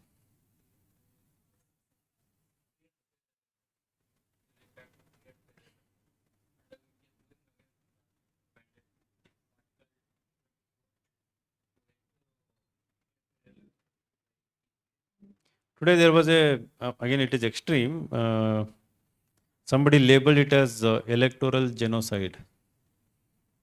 Again, you should not say these things in the interview, right? These are so civil society. There are debates happening, conferences. So some people we use extreme words and they launch, these kind of phrases and all. So don't try to use them. That is where you have to be careful, right? Whose opinion you want to go with. And there is a notion that in the interview, you have to give a very balanced answer, right? Second one, you have to give pro-government answer. Both are wrong. Balanced answer doesn't mean that giving pro and giving against points, the way you write in mains. Balanced answer is something which is unbiased, objective answer. A balanced answer doesn't mean that balancing your right and wrong, positive and negative. So some people have that kind of wrong notion. You should have clear cut opinion. It can be, don't judge about pro government or anti government, whether it is pro constitution or unconstitutional. Pro nation or against the nation. Pro people or against the people. You have to apply common sense. Again, another C. Right? Common sense, calmness, curiosity, confidence, consistency. So now we have 5 C's. Right? Common sense is very important. Again, that is kind of foundation. You have to constantly have that common sense. So many people think that we should give pro government answers, and then they end up giving very superficial mechanical answers. So you can support CAA, you can support the agricultural bills or agricultural reforms. Maybe you can go against SIR also. But on what basis you are going to know that whether you want to go with this opinion or not? It is about the number of justifications you have. Now, if you really have large number of justifications to support your counter argument that SIR is not good, SIR is not needed, then you go with it. But if you assess, when you think about lots of reasons, if you think that you are falling short of reasons to go with that opinion, right? I think then you have to go with other opinion. And then read multiple opinions on them, because your thinking will be limited. Your thinking is limited because your exposure is limited.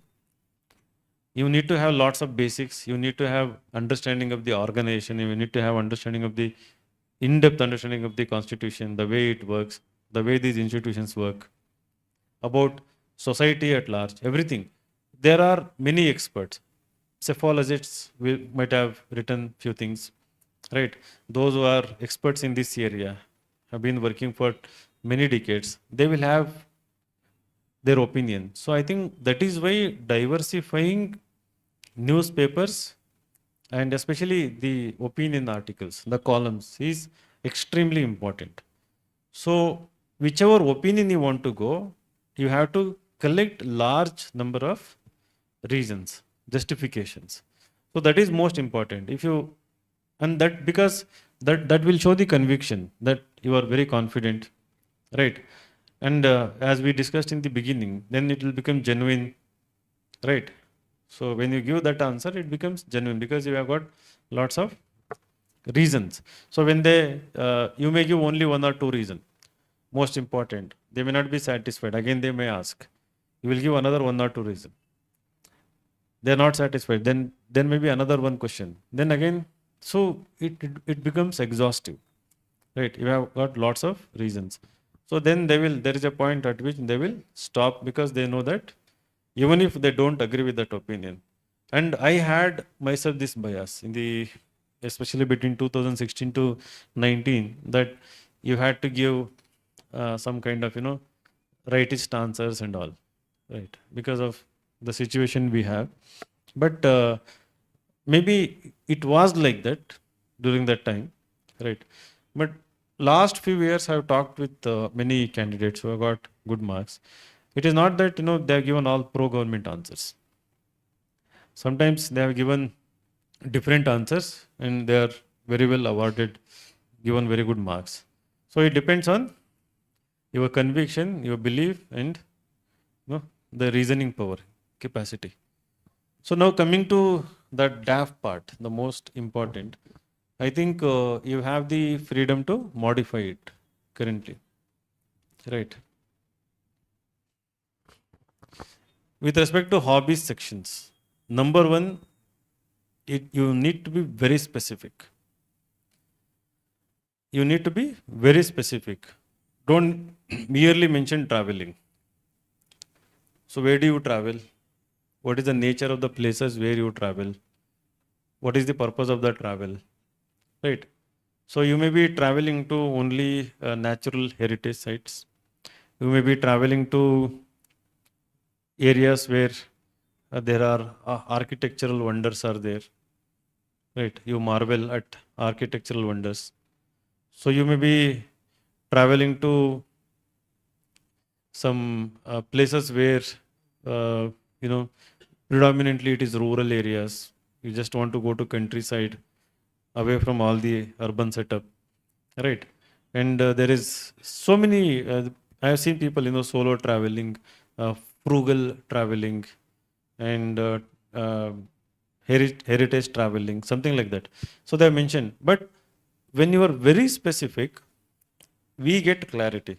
Those who want to engage you, right, ask you question, we get more clarity. So when it is vague, the wording is vague.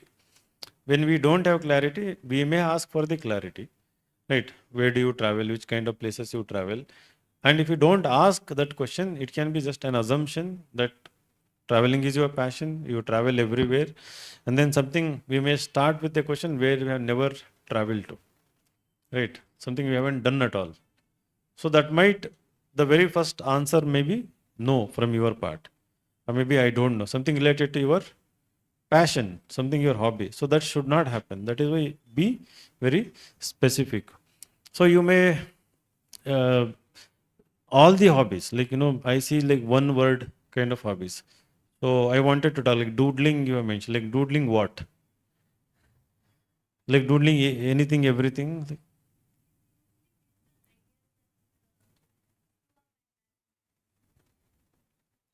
Okay. Ideas?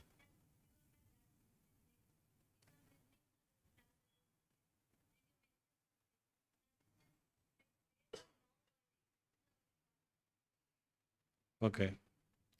So can we name it as like instant doodling or something like that? Hmm? No, you have to be specific because doodling, what is doodling?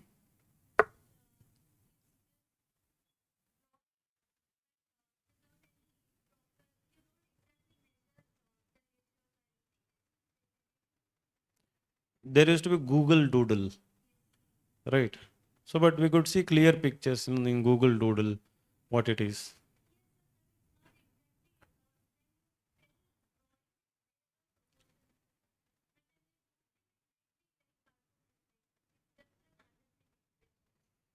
Okay, what is the difference between cartoon and doodle? Right. So, that's what I was talking about. Uh, you have to be very specific. How is it different from cartoon? So, I might, when you give this answer, I might assume you are good with cartoon also. Then cartoon related controversies are there, cartoon related issues are there. So I may go into that territory also. So try to be more specific. Think about it, brainstorm, because that is what is the the initial step in the interview. I'm more interested in the more interesting part of your DAV, very personal, your hobbies and interest, or the kind of internships you have done, or maybe if you're the way, I mean, the institution where you studied is something interesting, very good. Maybe from there also we can start. So be very careful with the kind of words you choose. Be measured, be very careful. So we can definitely discuss and finalize. We can help with that. It can be descriptive also. Sometimes it can be descriptive, like it can be one line, a phrase also, instead of just putting one random word. Right. What about you? Hobbies? What trading? Swing trading. What is swing trading?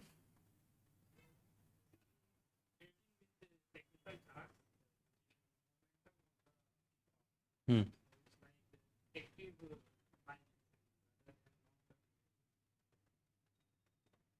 What is the difference between there is another short trading, right? No? Short selling and all.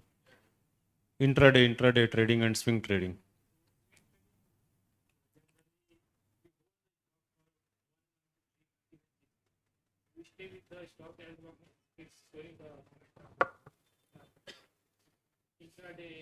Now, what is swing in this? Why the swing word is used here?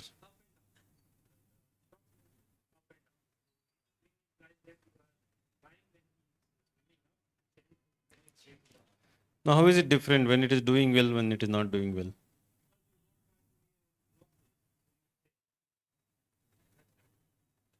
Okay.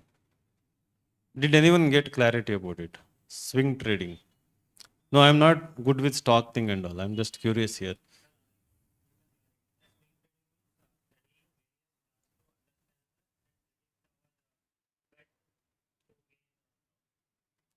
Now, how is it different from daily trading, selling and buying?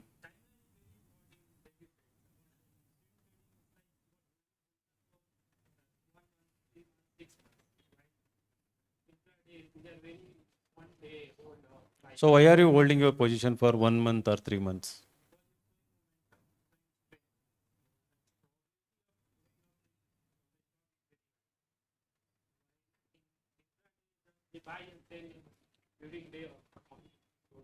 So you are hopeful that it will, the value will go up. So meanwhile, you will be studying also. Okay, you are constantly observing the momentum, how it is performing in the exchange.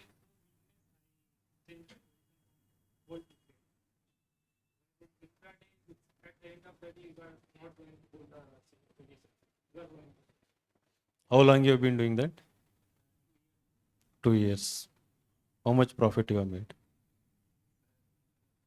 Like, don't mention the many, have you made profits? You are rich. 30%. That's very good, very high number. Good. Hmm. Another one is cricket. Playing cricket. Where do you play?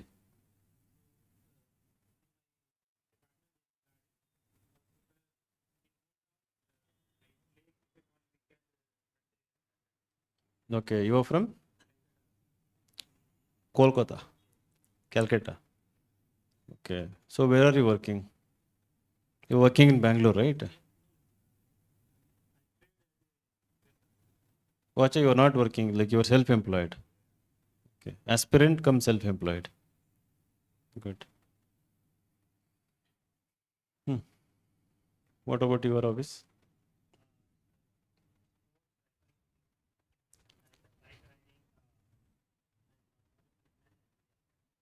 Business? Fitness enthusiast, not business enthusiast. Okay. Fine. Yeah. Can you come and do here? Ajo, come. हाँ, हिंदी में बोलो, हिंदी समझ में आता है.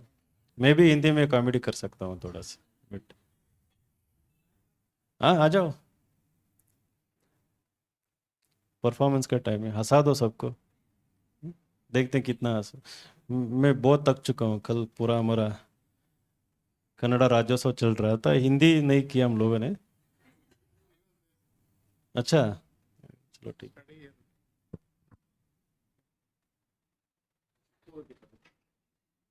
हाय guys, my name is Abhishek Singh. तो मैं flyover से चढ़ने से पहले पापा को फ़ोन कर देता हूँ कि फ्लाईओवर पे जा रहा हूँ. जिंदा बचूंगा तो 20 मिनट बाद कॉल आएगा, अदरवाइज लास्ट लेने आ जाना. Any flyover sir, I am afraid of every flyover. Bangalore में सर और ज़्यादा. नेक्स्ट जॉब उसी BMTC पे.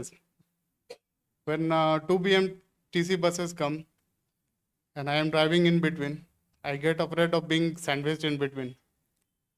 Because one BMTC comes and throws you out of flyover, and down one more BMTC runs on you. I'm doing it after 1.5 hours, sir. After I'm preparing, I am not doing it this much. I have written, sir. I पढ़िया था, sir. Why पढ़िया था? Not necessary. Thank you. Thank you, sir. What's your name? So you're selected for interview now. Very good. दिखा दिया YouTube पे तुमको. So of course it requires practice. The people whom we see doing stand-up comedy, they are well prepared. There is a script. They rehearse multiple times. They practice, and then only they come and do the comedy part. So yeah. So sometimes it may happen when there is performance arts, right? Especially kind of singing. Well, I don't know how much true it is. So if somebody had written playing flute, coincidentally, if there was a flute, they were given flute and asked to. But if it was singing, definitely there are many instances. They have made candidates to sing, whether it is classical music, whether it is, some people mention amateur singer. Nobody mentions bathroom singer, but amateur singing, something like that. They will definitely make you, not definitely, they have made people sing. There was one candidate, her name is Shweta. She got into Indian Foreign Service. So she was in core batch here. And she had mentioned singing Karnataka classical music. And I like to listen good music, any good music. It can be Western, Eastern, whatever it. So I had asked her to sing the way I did to him here in my mock. And exactly in the real interview, there were almost similar question. So I googled some raga. I don't know anything raga thala and all. So I asked her to sing that particular thing, and they gave some particular raga, and then they asked her to sing that, and she did really well, and she got, I think, 198 or something. So the confidence, right, in that moment is very important. So if you've been practicing and you're passionate about and you're honest about it, you're going to do it. So I think in your case, you better to go with lots of practice, right? Maybe related to UPSC only, a Delhi experience or something like that, something situational. So that should suit the context also, right? So apart from stand-up comedy,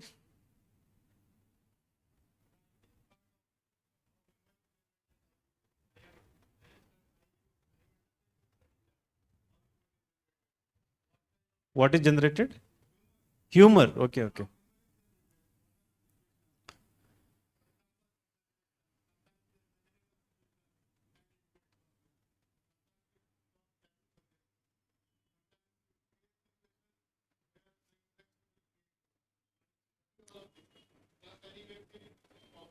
Sometimes you demean others, especially girls, women.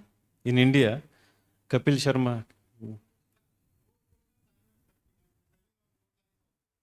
stereotypes. Sometimes we use stereotypes to.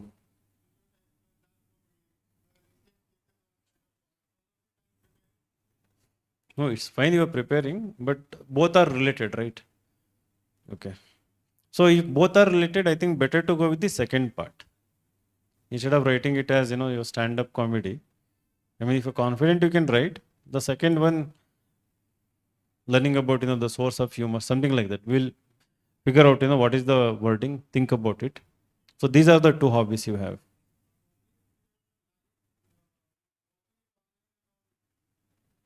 That also you can write, but everything becomes similar.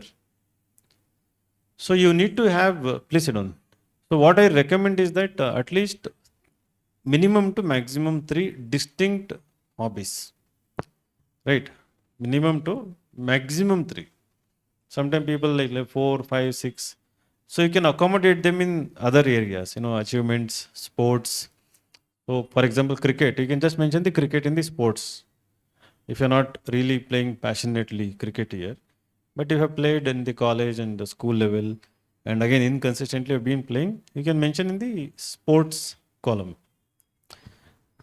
But specific to cricket, you have very interesting hobby.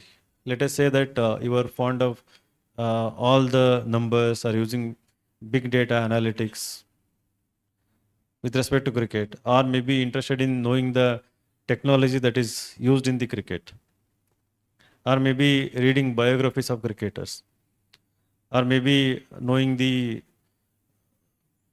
about stadiums across the world, about cricket, their dimensions, their names, their nature of the pitch, whether why some of them favor the bowlers, why some of them favor batters, whatever it is. So there can be specific thing also, right? So if there is something specific, very interesting, then better to go with that rather than merely mentioning playing cricket, watching cricket. Same with the movies also. I have seen people mentioning watching movies, watching web series, right? Um, you may be watching multiple genre movies, maybe one or two specific genres also. For example, within that we have like science fiction, comedy, fantasy, various genres are there. Biopics, historical fiction, something like that. But within that, I would prefer if you are very fond of watching movies related to war movies, crime thrillers. But within the crime thrillers, you may be more interested in watching uh, crime, like bank heist movies, robbing the banks. There are movies, prison related movies, prison escape type movies, maybe what do you call, like for example, Godfather kind of movies. So there is a Don, there is what do you call the mafia, very good. Mafia kind of movies, maybe drug related, cartel related kind of movies. So I think better to be more specific because it will it will evoke more curiosity rather than just the movies part. So similarly, reading books, like I'm sure you haven't read more than, in some cases, 5, 10, 20, 30, 40, 50 books. But when you say merely reading books, right? Okay, what kind of books you read? 5 point someone. I've heard 5 point someone. Hmm? Chetan Bhagat. Two states. That is also by him, right? There is nothing wrong in reading those books, right? You would have read them long ago during your college days, right? Even I have read them. So during like when they came in the beginning, then you might say The Monk Who Sold His Ferrari, Atomic Habits. Then you may go one step further. You may say Sapiens, right?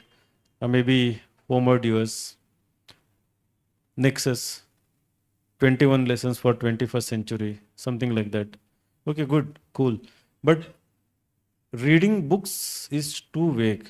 You may be reading only biographies, you may be reading only autobiographies, you may be reading only non-fiction. Again, within non-fiction, you may be reading more about development, maybe more about diplomacy, geopolitics, or democracy, or elections. So Rajdeep Sardesai, there is a recent book on election. What is that? More about elections. There may be books related to hmm, bureaucrats, history. Within history, it can be related to anything like empires or temples. William Dalrymple, you have heard his name, right? His latest book,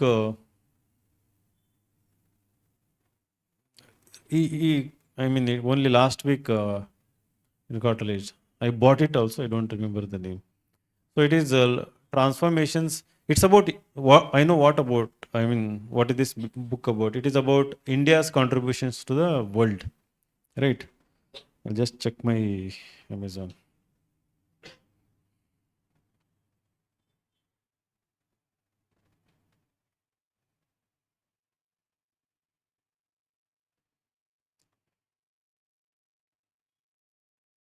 The Golden Road.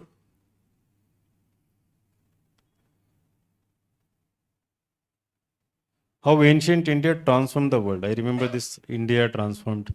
So the Golden Road, how India transformed the world. So he has written many books on Indian history about Mughals. Um, the last Mughal was his another book. I think it was Bahadur Shah. Right. So you may be interested in reading only books like that about particular theme. Also, you may be interested in reading only books written by particular authors. Akshay Simha, I think I remember he had written reading S.L. Bhairappa's books. I'm not sure if it is Akshay Simha or someone else, but he had mentioned reading books by S.L. Bhairappa. So you can, I have seen many people writing, reading books by Purnachandra Tejasvi in Kannada, right? So Munshi Premchand, you can mention any, or it can be Arundhati Roy or Amitav Ghosh, for example. So he has written so many books. Anita Desai, you know, have heard her name. She was shortlisted this year for Booker Prize, one of the 6 authors. So she has already won Booker Prize for her first work, but she was again shortlisted this time. So I think she has written only 2 to 3 books. I'm not sure. But there are many people.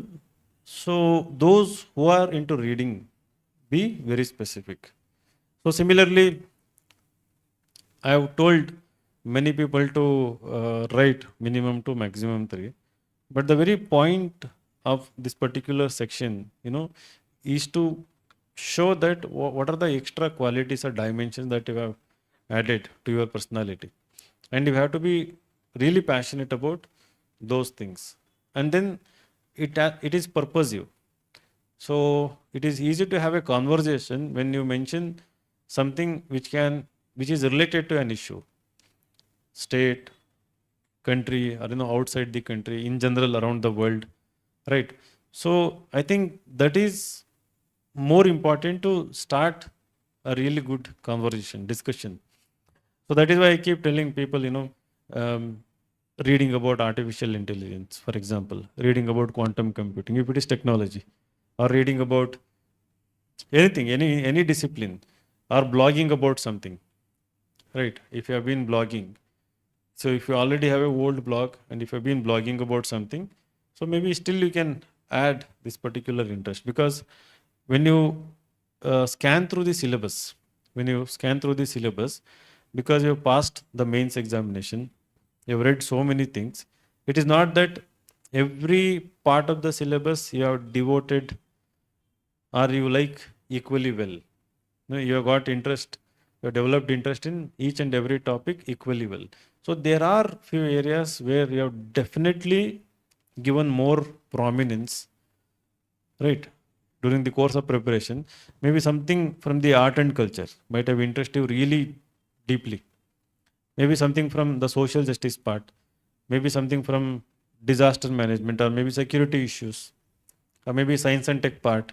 While reading, within art and culture, it can be Indian philosophy, it can be temple architecture, right? Where you went beyond the textbook and you digged some more sources, or you refer to few more extra books, it out of curiosity, out of interest. So if anything is there, something like that, which you think you are confident of studying further in next 15-20 days, at least one can be mentioned. One should be mentioned, in my opinion. So it's very difficult to engage when you mention, meditation, cricket, just random movies, hmm, walking, jogging, gymming, cooking. So all these things, it's very difficult to engage in conversation. But I'm not saying don't write them. You have to write them if you genuinely do them. If you're doing these things, again, this also should be honest. What I'm asking you, just introspect. Definitely, you will have more interest in one or two such areas, right?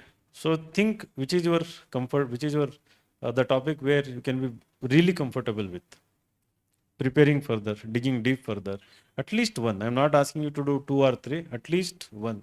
It can be like space technology. I mean, one indicator I usually tell people is that check the Twitter timeline, or your YouTube timeline or Instagram timeline, right? So I think last session also I did this. So if you just check my timeline, I'll just. So I'm confident about showing my Instagram, or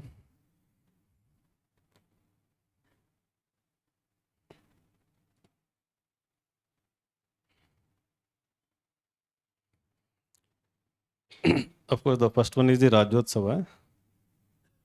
The second one is Trump backs vote to release Epstein files, right?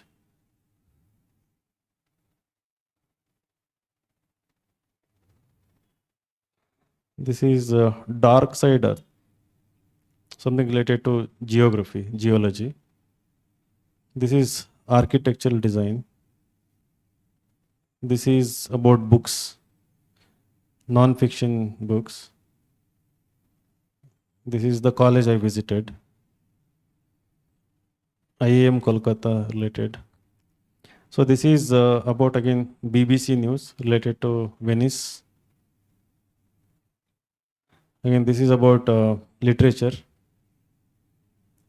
This is about quantum computers, right? Astonishing video shows hydrogen and oxygen forming water at the nanoscale. Okay. And then there is world history. Churchill and all these people discussing something. And again, archaeology is there. Right. And again, books. You don't see much of heroines, heroes, and dance, in my Instagram timeline. So I'm so much passionate about Egyptian archaeology, and they recently opened a world's largest museum near the pyramids of Giza, right? And they are asking British Museum to give them back all the artifacts that they have looted. So something like this. So similarly, so when I go through this broadly, I'll see like maybe architecture, and then archaeology, something related to history.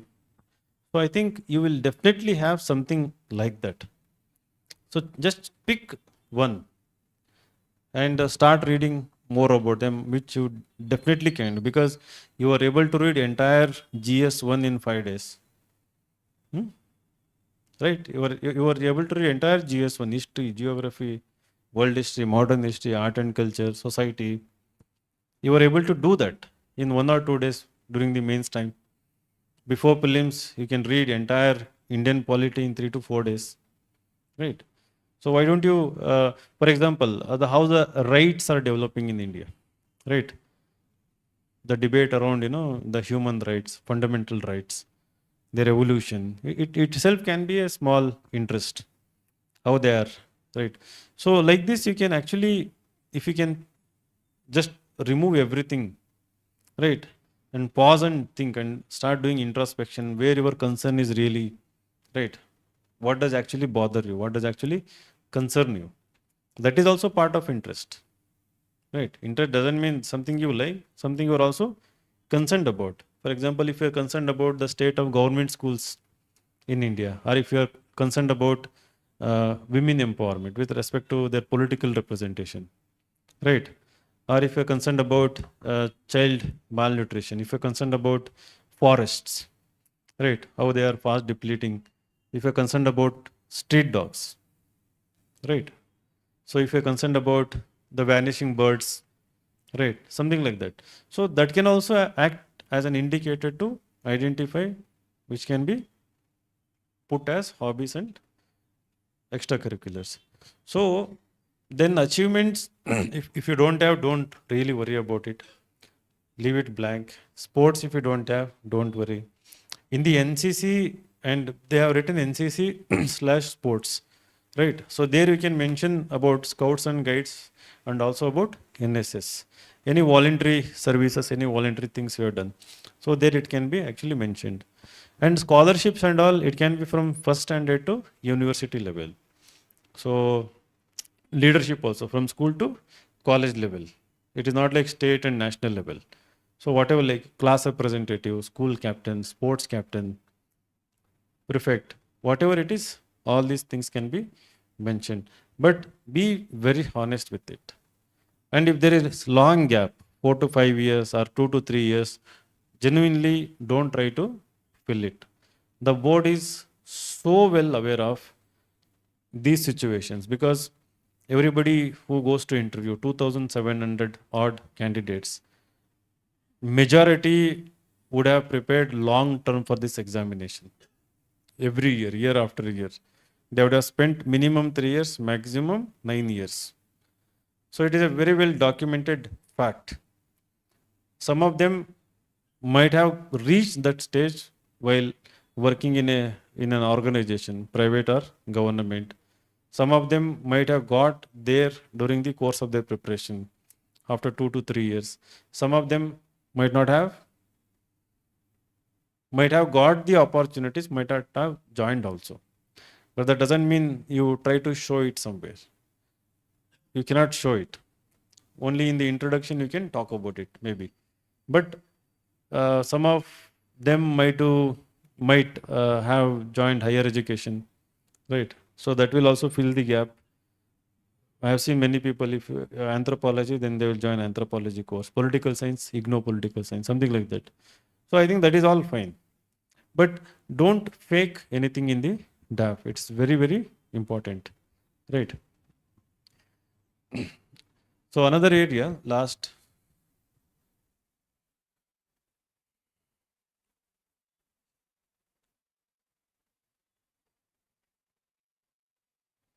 So what about this body language part? Do you have any doubts with respect to body language? How to say it? There are few uh, things that people say, you have to, while answering, you have to look everyone, like, you have to look everyone in their eye and then you have to answer everyone. Hmm? There are 5 members. While answering, you have to look at 5 members and then have to answer. Or should I, what should I be doing? Hmm? Hmm? Focus on the straight person. Largely, you have to look at the member who has asked you the question, but you should also look at others in a like glancing at them, right? Not mechanically. That is only if you're giving public speech, then you do that. If you're a politician, you do that. You have seen politician, right? They have teleprompter right and left, right? And they look at everyone, then they look at teleprompter. So they have to, because there is a large gathering, they have to catch the attention of everyone. They have to notice if someone is watching mobile or if someone is not interested, and then we have to crack joke or something and then get back them to attention, create interest, something like that. So then you are doing that. But in a small 5 people, they are definitely observing you, right? There is a definiteness to that, they are doing it, observing. So you don't have to evoke interest in them and draw their attention by looking at them or something like that. So largely with the individual, but eye contact is must. With whom you are talking, eye contact is must. Strong eye contact. Strong eye contact not doesn't mean that staring at them, or is there any extreme word more extreme than staring? Glaring. It's not staring at them. It is just like you don't even notice actually when you are confident and relaxed. Eye contact is natural. You will be looking at them and you will be talking at them. Only when you are conscious, then eye contact suffers, right? Suddenly, eye contact will turn love. I mean, you'll feel like, weird when you're looking at someone. You'll feel weird because when you don't have content or when you don't have answer, right? When you stop thinking, then the eye contact becomes obvious. I mean, you'll notice that. So then you'll stop looking at them and, look here and there. That is also an indicator you are not confident, right? So when you're confident, when it is normal, you don't even notice it. So eye contact is must, but it should not be done consciously, right? And I mean, you can notice. I mean, you have to during your interactions, one-on-one walks, or regular interactions, notice where you keep looking at. Right, that is important. Body language, hand movement usually should not be above the table, but as I told earlier, it is the content, depth in your answer more important than the hand movement. But that doesn't mean that you go overboard and because he may be sitting just here, just like hit him like this, right? If you haven't, some people do that. Extreme hand movements are there. So it's a very close room as far as I remember. Right. So I remember the member was sitting here only. It was, but boards are different. I mean, the rooms, some rooms are big. I don't know. They should be given uniform rooms, everyone. All of them are UPSC members, but some rooms are big, some rooms are small, and some rooms I think they modify. All government officials have the habit of, you know, modifying their offices and rooms to fit with gold toilet, good toilets, good, wooden decoration, something like that. So I think they may, yeah. So it doesn't matter. The point here is that irrespective of what is the room size, whatever it is, the body, the hand movement should be minimal. Again, if you're a politician giving large speech like Hitler does like this. So all these hand movements, when there is a large audience, then that is fine. So when there is audience is small, I think hand movement should be ideally, you watch TV anchors, right? So you, no, not Republic TV kind of people. Uh,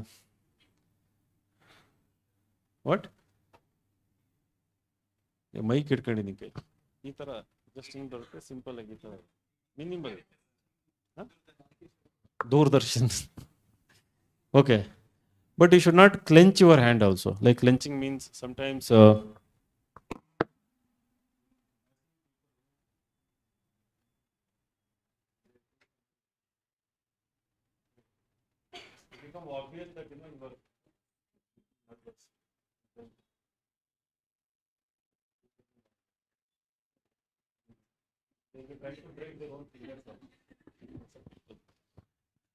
very rarely it happens, but hand movement should be like, instead of clenching, you should be relaxed and should be like minimal, right?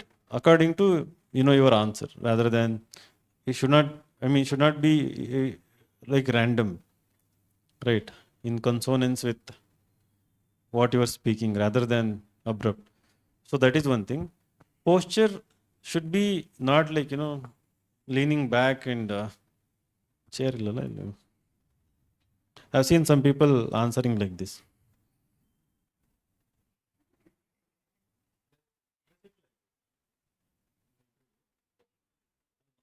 Even when the chair is normal, they just sit like this.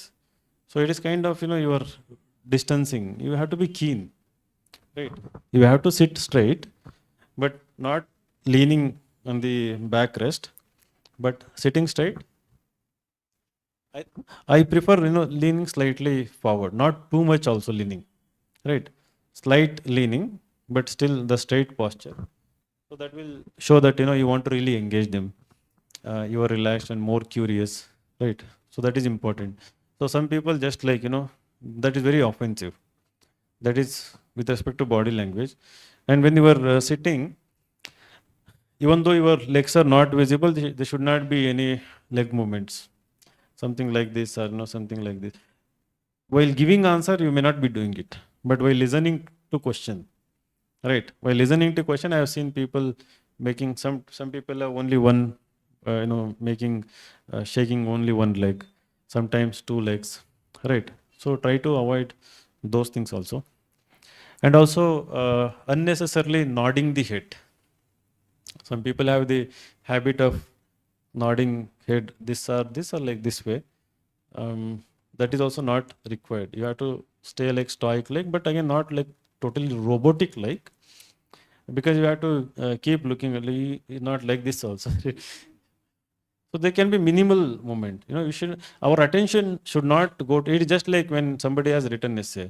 If there is small grammatical mistakes, small spelling mistakes, small factual errors, so our attention is diverted towards that rather towards the substance of the essay, right? So just we have to avoid them. We don't know, because till now I am not sure whether you have observed, whether you have carefully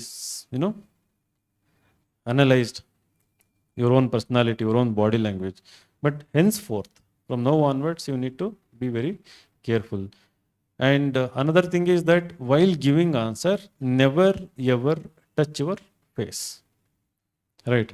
Especially while giving answer, some people, again, it depends on another thing, but usually try to avoid. Some people will be touching, right? While giving answer, touching nose and touching ears should largely be avoided. But if something really itches, okay, then it's for me now it is itching. Right? then it's fine. But do it in such a way that it is not so slightly, you can just do, and then you can continue maybe.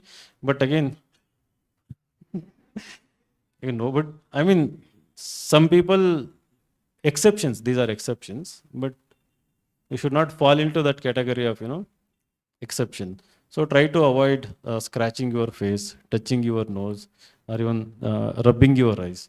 So if at all you really want to do it, I mean, it is like something is really happening, then you can say, I mean, excuse me, sir. Then you can do something like this, and then sorry, and then you can continue. Knowing that, no, you are something is really happening, and that is you are actually letting them know. But while giving answer, you just take for granted and do something like, I think it's largely avoid. I'm not sure there is this interpretation. If you are touching your nose when somebody is talking, you are not interested, right?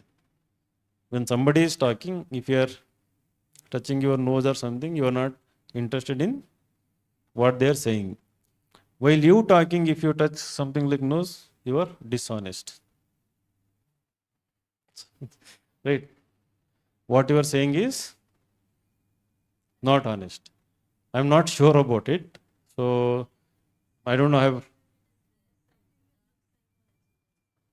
what do they call dark side? No, I'm not sure. But sometimes I mean they have negative connotations. They get negative interpretation largely, right? So better you try to avoid them also because they are observing you, right? If you are not under observation, it's fine. Do whatever you want. But you are constantly observed, so better you maintain the dignity, maintain certain etiquette, right? And be aware of certain body languages that must be avoided under all circumstances. So apart from that, it's okay to have beard also, right? It's okay to but again, long hairs try to avoid. Good haircut is important, and better to go with a good suit, boys. And usually ladies, they recommend cotton saree, huh? Color, sober color, right? So light green, light pink, I don't know, but they prefer that. I think I have seen people going in salwar also, getting good. I mean, marks is not decided based on what you wear, right? And you might have seen in transcript, if somebody is wearing interesting sari, if there is a lady member, they usually ask, okay, what is the type of sari you're wearing, material, and motifs in the sari, right? Boys, nothing. Suit, light gray, light blue. So better to wear light grayish and light blue, light navy blue suit, and the matte finish tie rather than flashy, shiny ties. Tie should not have lots of pattern also. Little stripe or totally plain. Tie is better, right? And then, so these are the things largely which I wanted to discuss today. Coming to hobbies, interest, and extracurriculars. Hobby is something that you have been doing consistently. Interest, intermittently, but you have more interest in that than you have for other things. Extracurricular, something you have gone beyond your comfort zone. Hobby is also something beyond comfort zone, but you might have developed comfort also there. Extracurricular, beyond your curriculum, beyond your usual academic, going outside, doing something. So there is a clear distinction. So that is why interest can be mentioned, interest can be varied. So better you introspect about it. One indicator I talked about it, and then I think you may go through syllabus, and if you go through notes, if you have split syllabus into subtopics, that also you can glance or see which is more interesting. And within optional there can be something more interesting also within optional. I've seen anthropology optional people, almost majority of them mentioning something about tribals in the hobby part, right? So something about tribals. It can be watching tribal documentaries related to tribes, or mostly it is documentaries about tribals they've written. So it's not about tribal welfare, tribal health, tribal habitats, threats to tribals around the world, or the diversity in tribals that is there around the world, or culture of tribals in general, right? Unique cultural aspects of tribals, something that is not there in the syllabus, but you might have studied out of interest, might have watched in national geography documentaries. So you can look into optional also to find out certain things. So wish you all the best. If you have any doubts, you can ask me now related to interview.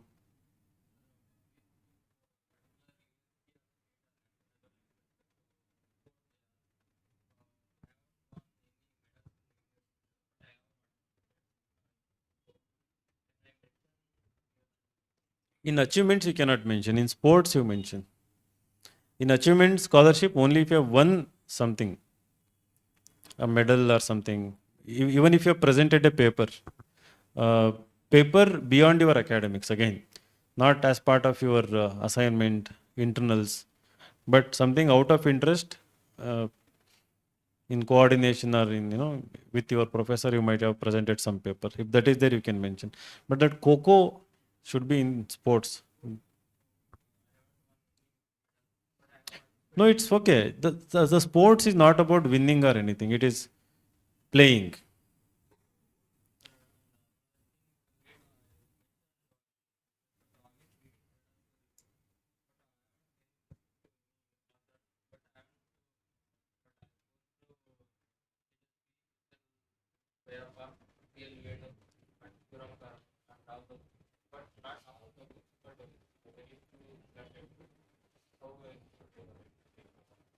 So they're basically novels. All these are novelists only. Better to mention novels, reading Kannada novels, mainly by S.L. Vairappa, Shivaram Karanth, and one more author, Purnachandra Tejasvi. These three names also you can mention.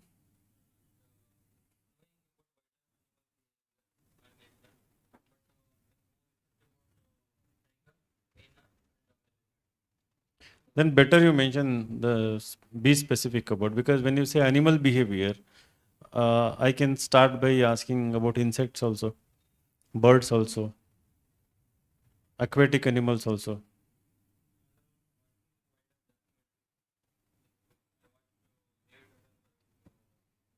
Attenborough, not Attenberg, Attenborough, David Attenborough. I've watched all his documentaries. There are many series, right? Hmm. So, I mean, he has been doing them for past 4 decades, right? David Attenborough has done many documentaries on wildlife, on planet Earth overall. So there are documentaries on planet Earth and wildlife also. So try to watch as many as possible. Then you can mention his name and you can mention the series also. Or you can say watching documentaries by David Attenborough. In general, not merely wildlife, documentaries. They are largely related to environment, wildlife, earth, nature. Okay.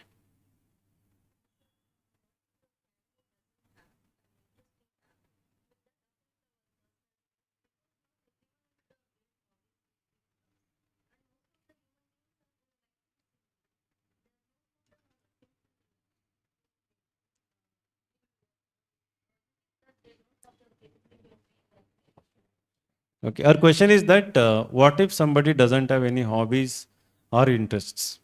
And she is also making a statement most of the human beings are simple and they don't have hobbies. Doesn't does it mean they are not capable? No.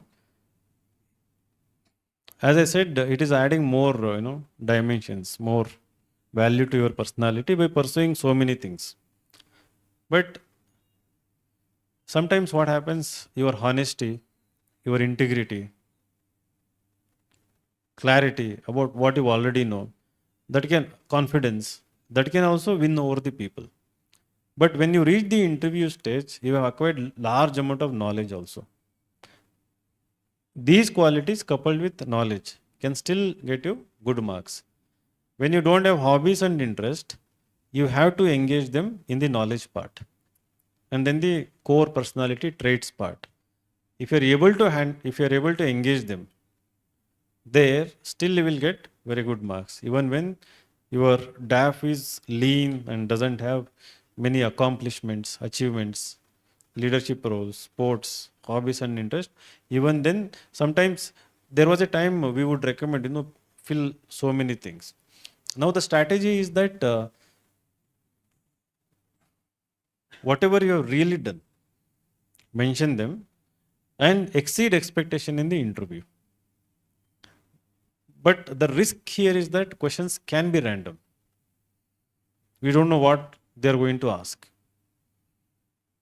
You are clueless. I mean, you may expect question from, of course, district, your state, optional. They are very much there, but they would have exhausted so many questions and so many aspirants. They may feel bored, to ask same set of questions to everyone. They don't want to actually do that. Even when you come for mock, I really don't want to repeat questions from previous mock to you. I want to have unique set of questions related to your individuality or personality. So I think imagine them doing hundreds of thousands of interview, not only for UPSC but also for other exams. Throughout the year, they have been doing that. So they'll be very less interested in asking questions related to these predictable areas. And there is another thing, only when you are not able to engage them in opinion based questions or broad questions, then they go to these specific questions when they are not so much interesting. But you have to make uninteresting interesting also by showing depth. If there is a random question on, we were discussing, SIR, there can be a question on Iran. What is latest about Iran as far as your understanding? What is latest about Iran? Anything, internal or external, related to Iran? Can anyone tell? Okay, that was there in the news. That is why it is latest. Okay. Promoting cryptocurrency to bypass US sanctions to have a safe, secure trade between other countries like India. That is fine. Apart from that,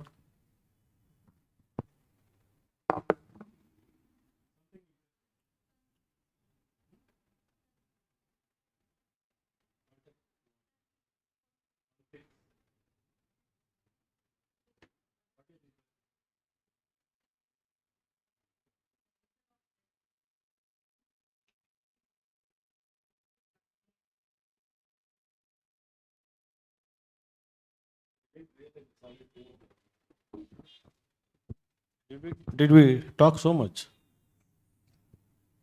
Okay. So the latest about Iran is Tehran is being deserted because of lack of water. There is extreme water scarcity in Tehran, the capital city of Iran. People are moving out of Tehran, moving away from Tehran, right? So that I saw in Instagram. It just came in my timeline because it's a very big city, capital city. Same thing is happening with Johannesburg. Johannesburg is in South Africa.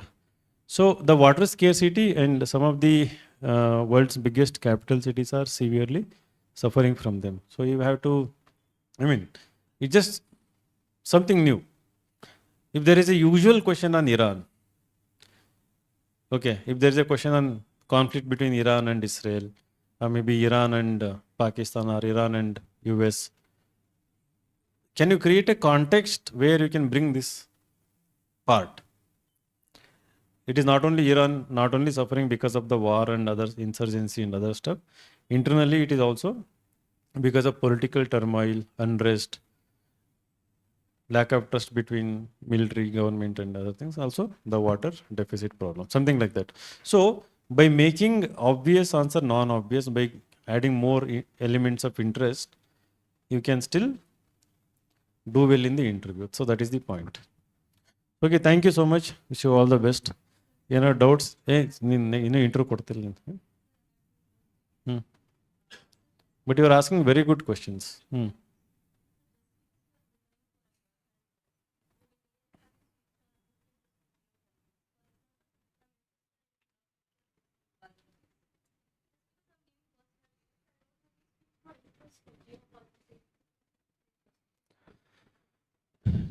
No, you don't have to shift your interest. You have to be interested in it.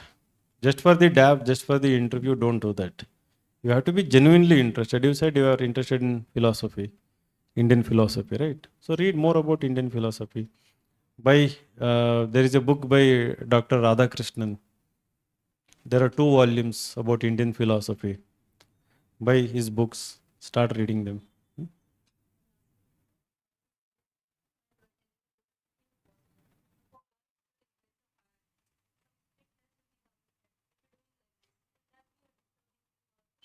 That is all fine, not an issue. I think first you have to let them know that you have cold. And if somebody has a stuttering problem, again, empathy is there. They are okay with it. And as I said, they are aware you are coming from various socio-economic background. So that's all fine. Okay. Thank you. All the best. Okay, regarding that, so what I'm planning is that those who are giving interview this year, so whenever I'm in Bangalore, I'm going to be there 3 to 4 days here. One is mock interviews. I'm going to conduct mock interviews, one-on-one mocks. We'll start from tomorrow itself. Secondly, I would like to have 1 hour discussion in my cabin. You can all come and sit. So if the number is big, there is a podcast room where we can discuss any issue in depth, or you can hobbies also in depth. So I will try to generate as many questions as possible in real time, and also everybody who is there can also contribute. Brainstorm, till you exhaust everything.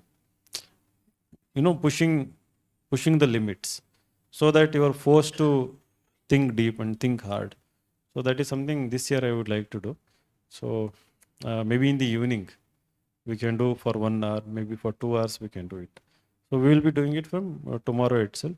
So those who want mock interviews from me, you can register. So we are going to do offline as well as online also, Zoom, and definitely they will be worthy of your time. It has yielded a very good result, because like last 10 years I've been doing this, and my accuracy rate is very high when I predict interview marks. I have developed large interest. I may not be showcasing my knowledge, through factual things and all, but I have varied interest, a diverse interest, thanks to this job also, and also my extracurricular. And I'm a very curious individual, and my expectations are really very high. So when you say reading, my expectation is that you should have read books by, as I was discussing. For example, if it is Indian authors, okay, Salman Rushdie. Have you read any books by Salman Rushdie? Right? Have you read any books by Amitav Ghosh or Arundhati Roy? There are many recent authors. If you see the Hindu magazine every Sunday edition, so you'll see so many new authors. And also classics, I would expect. Any books by Charles Dickens or Leo Tolstoy, Dostoevsky, or whatever it is. Even if it is movies, then I would expect I watched movies by Martin Scorsese, or all the big directors of Hollywood, or maybe Indian, Satyajit Ray. Like I watched any movie by Satyajit Ray, example. So something like this. Expectation is high, but I believe similar expectations will be there in the interview board, because they would have developed this higher taste, higher expectations because of experience, because of lots of exposure, because of that kind of company they keep eventually. So it is not that they expect you to have all those things. It is just that if you can somehow surprise them, match the frequency, then it is done and dusted. So based on that, we have developed, where you stand with respect to the marks out of 275, currently where you are, and from here how you can go to that level. So it's a really exciting, as well as I keep telling, it should be more intense than your mains preparation. This phase, highly rewarding phase, and something you won't remember your mains experience. You will 100% remember your interview experience till your last breath. You won't remember your mains experience. You have written so many papers, it's gone. You won't remember what you wrote in your essay, right? Which topic you wrote, you won't even remember. Like 2 years ago, which topic you wrote, if you have written mains 2 years ago. But interview, you will remember the question, you will remember answer largely. It is so fresh, even after like how many years now? Uh, 12, 14 years. Even after 14 years, it is so fresh, the experience. What I wore, how I went, what I was reading. I remember picking up the Times of India first, not because I had read Indian Express and the Hindu, but there was this Times of India copy. So I remember picking up the Times of India and reading, when I sat there with few people. I remember Gokul from Kerala, who was sitting right next to me, right? And he was a very nice guy, and we had a good conversation about, I was working as PDO, and because he was from Kerala, I just like, so how is your panchayat thing is going on, something. He was very calm and he discussed. So he was the one who actually got highest that year, 214. His interview was before me, and not before me, after mine, right? Before me, that guy, red faced. So after me, his interview. So consecutively, like I got 210 and I got 214 marks. Gokul GR, he got All India rank 18 that year, right? So the memories are fond. So you are going to create that experience and memory within next few days. So make it really a fond memory, where you can remember it for very long. Okay, thank you. It's perfectly fine, but the choice of words must be good. Right. Take your time, articulate. As long as there is substance in your answer, even broken English is also fine. There should be substance in your answer. Okay. Thank you.